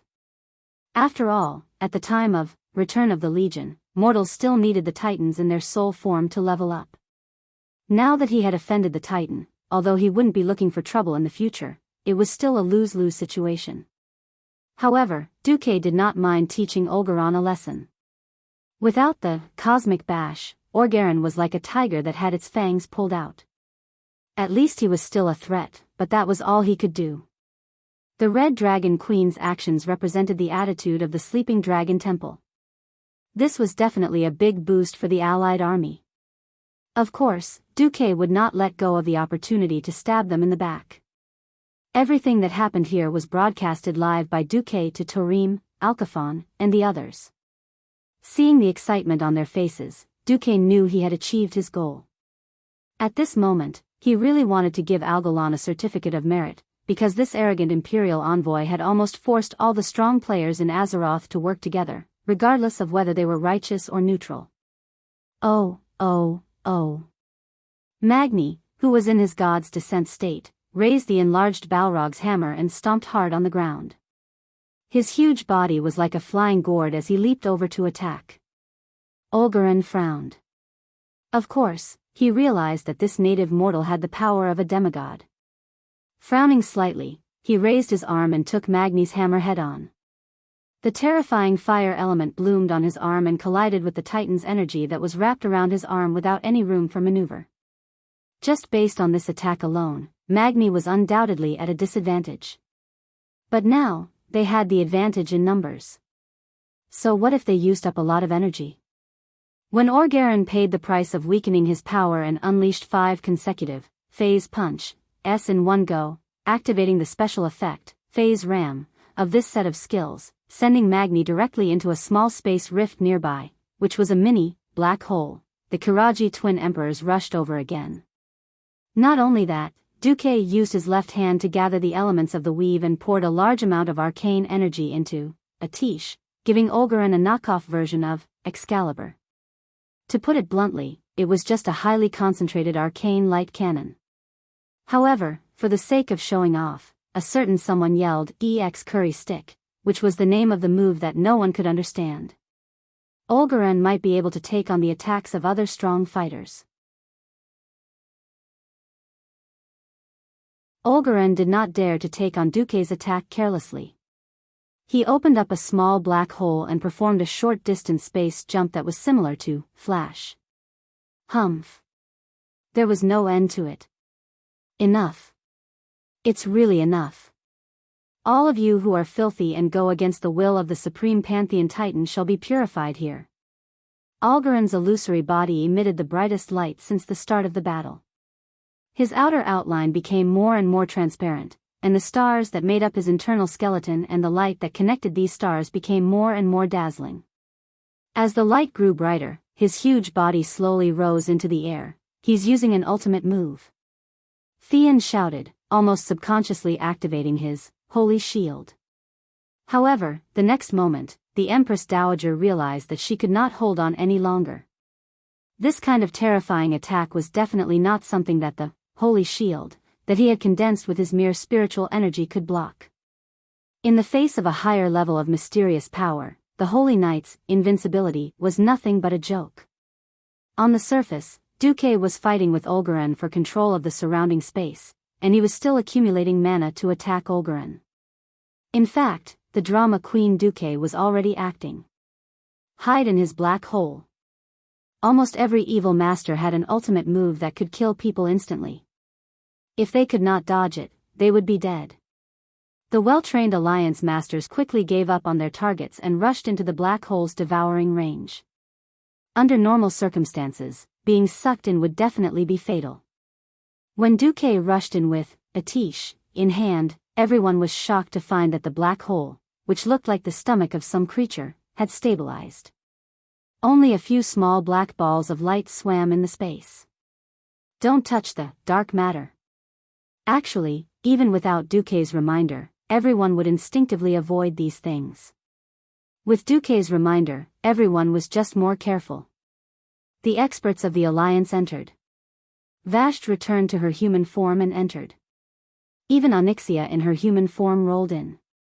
Outside the field, looking at the empty observatory hall, Olgaran was so angry that he almost vomited blood.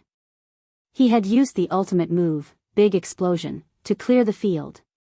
He had even prepared a backup plan to destroy the space rift that Duque had dug out. Who knew that Duque would use the small black hole he had summoned to hide? Even if it was only for a short while, it was enough. The process of energy deposition was very difficult to reverse. It was just like after a nuclear reaction started, it was impossible to stop it immediately. It could only slowly cool down and slow down until it finally calmed down. On the field, not all the enemies had run away. The Kiraji twin emperors and a few elemental emissaries were still attacking Olgaran. However, those with a bit of eyesight could see that the Gemini and the others were already gone. Their souls had returned to the magic net. Here, it was just an energy body that was controlled by them and had the same appearance as them. Damn! Olgaran's ultimate move finally exploded. Originally, it should have been a terrifying explosion like a nuclear explosion. Under the double effects of Olgaran's conscious retraction and the space lock that Duque had set up earlier, although Big Explosion was powerful, it did not even shatter the observatory that had been strengthened by the Titan rune sequence. The smoke and dust from the explosion was quickly swept away by a storm. When Olgaran saw the Azeroth masters led by Duque standing in front of him unscathed, the Lord Observer's heart suddenly skipped a beat. Duque had an extremely confident smile on his face. He curled his lips and said, "Do you have any other moves, Lord Observer? If not, I have a song for you." The name of the song is Cold. Behind Dooku, there was a group of animals with an aggressive aura.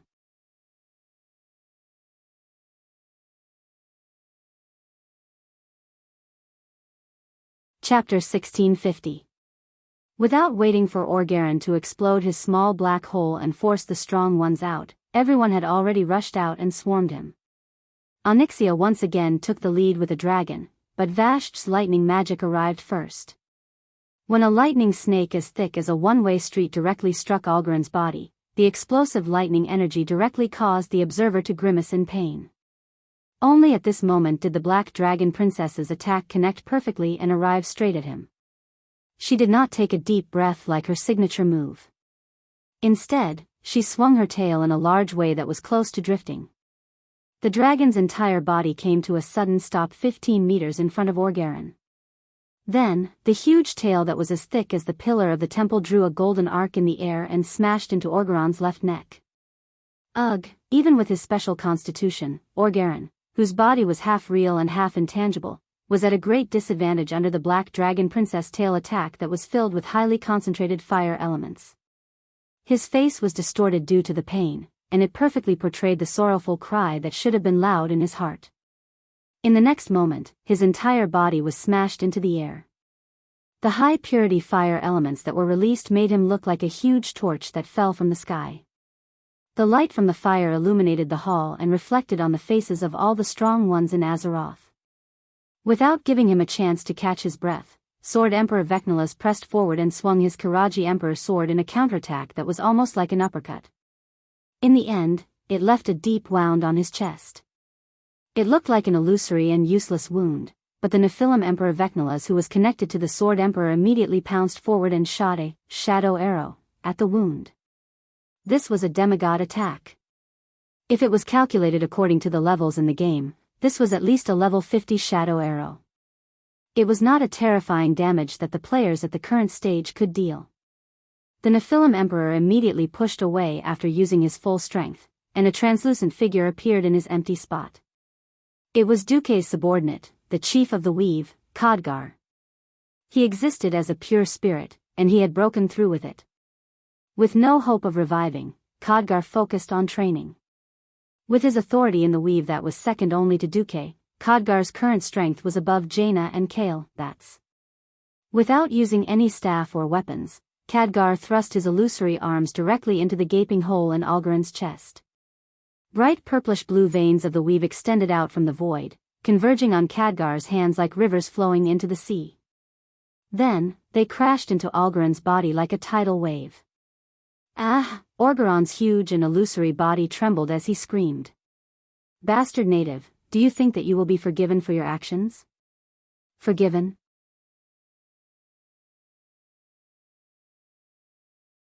Duke's voice suddenly rose an octave. We did nothing wrong, why should we be forgiven? We protect our world, and at the same time, attack the enemies of the Titans of the Pantheon. I stabbed Sargeras, stabbed Archimond, lured Kill, Jaden to death, and even Si Thun and Yogg-Saron, who the Titans wanted to get rid of but didn't dare to, were all killed by us. What a joke. I just want to ask, we were wrong. In heaven. Inside. Orgaron was speechless. At this point, how could he not know that he was wrong? If Azeroth was a planet with only primitive single-celled organisms, there wouldn't be any protests from the natives even if he destroyed 100 million of them. Because those organisms only had survival instincts, they wouldn't have the concept of a world. Azeroth was different. It was a world with a large number of highly intelligent organisms, and the strongest among them had evolved to the point where they could stand shoulder to shoulder with the Guardians created by the Titans. As an observer, Orgaron determined that this planet was heavily polluted and needed to be purified and destroyed based on the one-sided data. He ignored the series of efforts made by the natives and mortals. This meant that he was destined to stand on the opposite side of these strong natives. How could he not know that he was going to lose this fight? Subconsciously, the words "run away" appeared in his mind. Unfortunately, he couldn't do it well. Hey! You want to leave so soon? You can leave if you want, but please leave a correct evaluation for our planet first. That was what Duque said, but doing it was another matter. On his right hand, the Song of Light and Shadow exploded with the brightest golden holy light so far. Duke's entire body turned into an arrow of light, crashing towards Orgaron. An even bigger energy impact was produced. At that moment, the entire observatory, older, and even the entire world seemed to have darkened. All the strong ones could see was a golden light so bright that they couldn't look at it directly. The most dazzling golden light ball suddenly exploded in all directions with Orgaron's right shoulder as the center. After that, a dazzling golden light covered the heavens and the earth and enveloped everything. There was no sound of explosion, but it felt as if they were thrown into a vacuum. Therefore, the holy and glorious golden world suddenly became quiet. The holy light wave instantly swept through everything. The first to be affected was Orgaron's activated constellations, and these high-energy bodies were instantly turned into ashes. Unexpectedly, none of the strong ones from the Alliance were affected by the golden light. It was unknown if it was because Duque had precise control over his power, or because the holy light would not hurt them in the first place. No one died because of it. The light slowly dissipated, and when everyone's vision returned to normal, they saw Orgaron lying on the ground like a dead dog. Duque had one foot on Orgaron's chest, and the spiral sword in Duque's right hand had a long golden light extending out. After the golden light pierced through Orgaron's chest, it suddenly split into two. Like tree roots, it wrapped around an illusory heart that was still beating rhythmically. You. What are you doing? I'm an observer from the Pantheon. Ah, everyone saw Duque's right hand clench, and the golden light was like a claw that fiercely scratched Orgeron's illusory heart. The pain caused Orgeron's entire body to curl up. Duque had a righteous look on his face. He looked like the combination of all the righteous heroes in history. Unfortunately, what he said was completely different. All intelligent beings in the Azeroth respect the Pantheon, but that doesn't mean we will accept unfair treatment. We only hope that you can revise your report and pass the truest information to the Titans. After saying that, the magic mirror that appeared above Duque's head played the heroic team's achievements one by one. After defeating the Burning Legion, they defeated the Scourge Army, and the ancient evil god.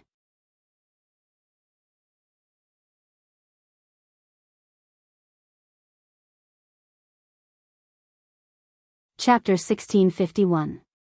I. Algeron's mouth moved for a long time, but he couldn't say anything. Before Duque could do anything, the guys below started to make a ruckus. Gavin Rad shouted, "Boss, do it. There's no point in keeping this scourge alive. We'll go down the crazy stairs and pull out two of Yogg-Saron's teeth. We'll just kill him and blame it on Yogg-Saron." Beside Gavin Rad, Irel's mouth was wide open. She really wanted to ask if this first-generation Holy Knight, who was known as one of the 5 Silver Sages and had a high status in the Alliance, was a fake.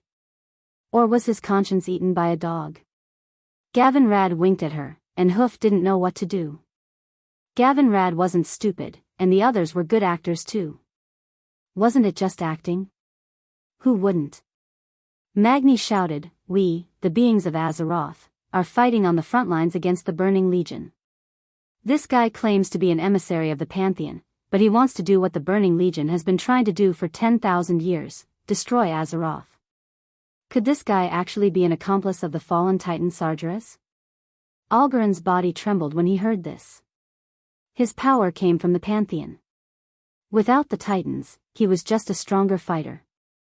In front of giants like the Pantheon or Sargeras, he was nothing. The label of traitor was too heavy. He couldn't afford to bear it. "How can you slander me like this? I'm..." "Ah." Before Olgeron could finish, Duque pinched his heart again. His soul trembled in pain. Queen Sylvie put her hands on her hips and leaned on her divine longbow, looking majestic. "Don't talk nonsense with him. Anyone who tries to destroy Azeroth is our enemy. Kill him.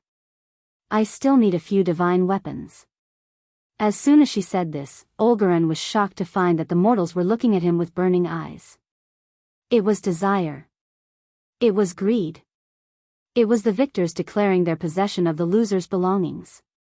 The group of people repeatedly glanced at him with blazing eyes that were like volcanic eruptions. It was as if they were discussing how to slaughter this pig. Not how to deal with a noble emissary of the Pantheon. Olgeron shivered and shrank back. In the end, it was because he was too arbitrary.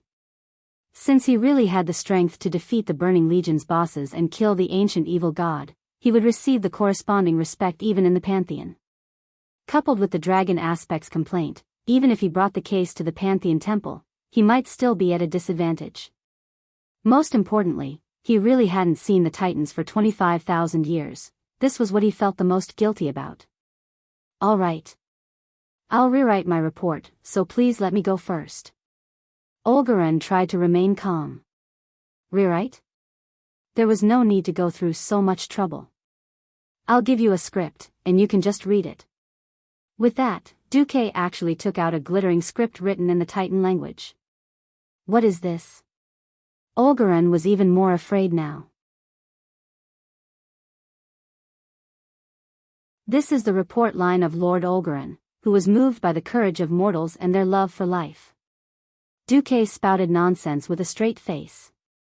Duque's subordinates and the group of Alliance powerhouses all burst out laughing. Moved my ass. It was obvious that they had been forced by these greedy and capable Azeroth players. On the other side, Olgaran almost exploded in anger. If it wasn't for Duke giving him a hard kick to make him realize his position and situation, he might have really flipped out like an idiot. Read it. Duque was obviously saying, please start your performance. Olgaran trembled, and his originally translucent blue face seemed to become even more transparent. I've witnessed countless worlds being baptized by the Creator. The people there accepted their fate without even shedding a single tear. In the time it takes for a mortal's heart to beat, countless planetary systems would disappear in a brilliant light. But until now, I don't have the slightest bit of emotion or sympathy for them. I can't feel anything. Millions, billions of lives turned to dust. If they had your tenacity and unyielding spirit, if they had your passion for life, the result might have been very different. Perhaps it's your imperfections that allowed you to have free will, allowing you to face everything that seems to be accidental. You've done what the Titan's perfect creation could not do. You've defeated the Burning Legion's attack, defeated the ancient evil god's counterattack, and protected this world from the violent elemental lords and dark forces. I've rewritten the reply message. Your planet will be spared. I can no longer blindly believe in my own calculations. I've suffered the final backlash of the ancient god, Yogg-Saron. I'm heavily injured and lack the strength to send this message. You'll have to work hard. Find a place with sufficient energy, close to the sky, and send my message back to the Pantheon. When Olgaran finished reading the entire report, he looked at Duque, who looked like he had finished recording. He had completely lost his temper and collapsed on the ground like a dead dog. His ashen face was filled with despair. You're not a Titan's creation. How did you learn such complicated Titan language? Hee. Is it complicated? Alright, I guess it's complicated. Even with my intelligence, it took me a whole month to understand it. Dumuk accidentally showed off again. Jaina looked at him with eyes that were filled with fanatical admiration. After all, even the simplest Titan rune contained small runes that could easily lead to hundreds of millions of different permutations and combinations, triggering different effects. Duque claimed that he only took a month to understand it. What was he if not a god? Olgaran was so shocked that he could not speak. I used nearly 1,000 years, but the observer quickly came to his senses. I've already done as you said. What are you going to do with me? Are you going to kill me? Kill you? No. How is that possible? You're a noble emissary of the Pantheon. How can a native like me do anything to you? Duque said righteously. He did not even look at who was rubbing mud on the other person's chest. We have a common enemy with the Pantheon, Sargeras and his Burning Legion. So we're natural allies. In order to prevent the Pantheon Titan from finding the way to Azeroth, I hope that the observer can come to my wizard tower for a while, set up a space beacon, and understand the situation in Azeroth.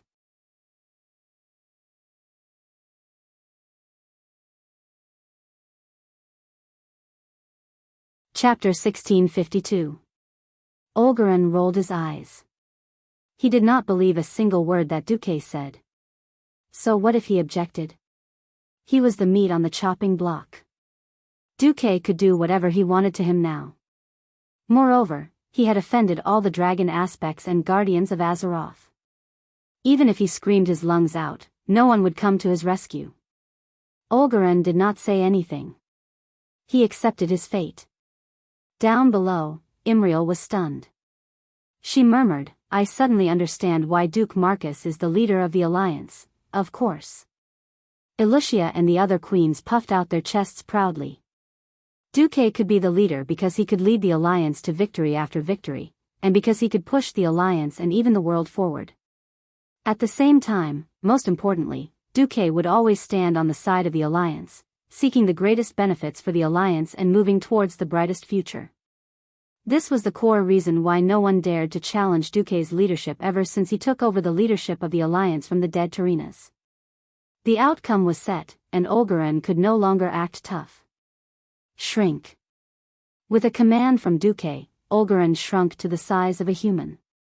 If he put on a wizard robe and a hood, no one would be able to tell that he was not a human at all.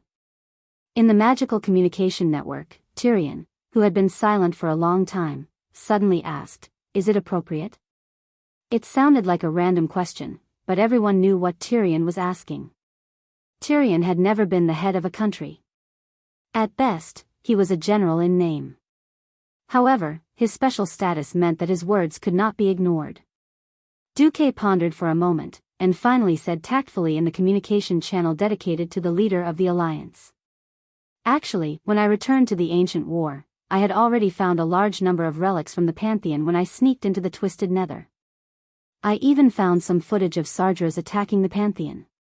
Unfortunately, the elemental interference there was very strong, and many laws did not apply. I could only use dark energy at that time, so I could not record the footage." When Duque said that, the entire magic network was dead silent, as if nobody was listening at all. After a long time, Theon finally managed to squeeze out a sentence. "Are the Titans all dead?" "I can only say, it's very likely, yes. At the very least, it was the destruction of the physical body. Otherwise, there was no way to explain how the Burning Legion could run amok in the universe for 25,000 years. However, the Titans are powerful and great. I believe that they are still hiding in some corner of the universe as souls or in some special state, quietly waiting for an opportunity." At that, Duque's voice became impassioned and clear. "I believe that planet Azeroth, which has nurtured countless intelligent life, has a decisive force or opportunity that could change the fate of the war against the Burning Legion. Otherwise, there's no way to explain why the Burning Legion would never forget Azeroth in the past 10,000 years. Even Sargeras didn't hesitate to use possession to infiltrate this place. I believe that our homeland will very likely become the battlefield for the final battle against the Burning Legion. Therefore, for the continuation of our race, for the continuation of our civilization. The burden on our shoulders is very heavy, and our mission can be said to be arduous and long. I believe that when the Titans discover everything here, they will not hesitate to cross the distant interstellar space to come to Azeroth and fight side by side with us. Just like what we have been doing with the Sleeping Dragon Temple and the Watchmen. So, please don't worry. Continue to fight for the future of Azeroth." "Good." Theon was the first to cheer. Then, it was Duque's harem, Magni, Varian, and the alliance leaders of the online alliances who all cheered in unison. Olgaran didn't understand what was going on with the group of mortals around him. He couldn't understand why they suddenly became so outstanding and excited. "It's okay. I just announced to them that the Pantheon will still stand on the same side as us against the Burning Legion," Duque said casually. Olgaran was stunned at first, but then he nodded helplessly. He didn't know much about the war when Sargeras rebelled. After Sargeras raised the flag of rebellion, he was sent to the distant depths of the universe to carry out orders. As an observer, his mission was incomparably heavy. The number of planets in the universe that could support life basically corresponded to the number of Titans' footprints. Even if 1/10,000th of the planets were in trouble, it would be enough to make him busy. When he came to his senses, he was shocked to realize that it had been a long time since he received any communication from the Pantheon. It was purely the duty that was imprinted in his mind that drove him to go on interstellar journeys again and again. "Is there anything else you want me to do?" Olgaran asked with his head lowered. "Speaking of which, there is." Duque's smile became mysterious. Soon, Duque brought the captive Olgaran to the stairway of madness. First, he made him witness the death of Yogg-Saron's core biological tissue, and then introduced him to the 4 Guardians of Odor. This scene was naturally extremely awkward, because the 4 Guardians all knew that Olgaran's first report was to impeach them for dereliction of duty. He requested the Pantheon to cleanse Azeroth and destroy them as well. Tarim and Hodier, who had a slightly bad temper, looked at Olgaran as if he was their enemy. If it wasn't for the Guardians' restriction that forbade them from attacking the Observer, they would probably have beaten Olgaran up. The 4 Guardians of the Alcaphon treasury had a similar attitude. Freya, who had a good temper, also didn't give Olgaran a good look. Only Mimran's electronic eyes flashed, and no one knew what this mechanical dwarf was thinking. Fortunately, The main point now wasn't for Olgaren to hold hands with these guardians and become good friends again. But these, what are these? Duque took out a large pile of fragments of different shapes and sizes and placed them in front of Olgaren, asking even though he already knew the answer. Some of these fragments looked like yellow bronze pieces, and some looked like broken pieces of green glass lamps. The only thing they had in common was the faint aura of life that emanated from them. This should be a life element divine artifact, Freya said with certainty. Olgaren's voice seemed to be a little dry. If I'm not wrong, this should be Valinal. Valinal? That, Valinal? Olgaren's answer evoked a distant memory of Freya. You're tuning into the Biyao's Wuxia Chronicles YouTube channel. Don't forget to subscribe and join us on this journey to catch the most captivating stories.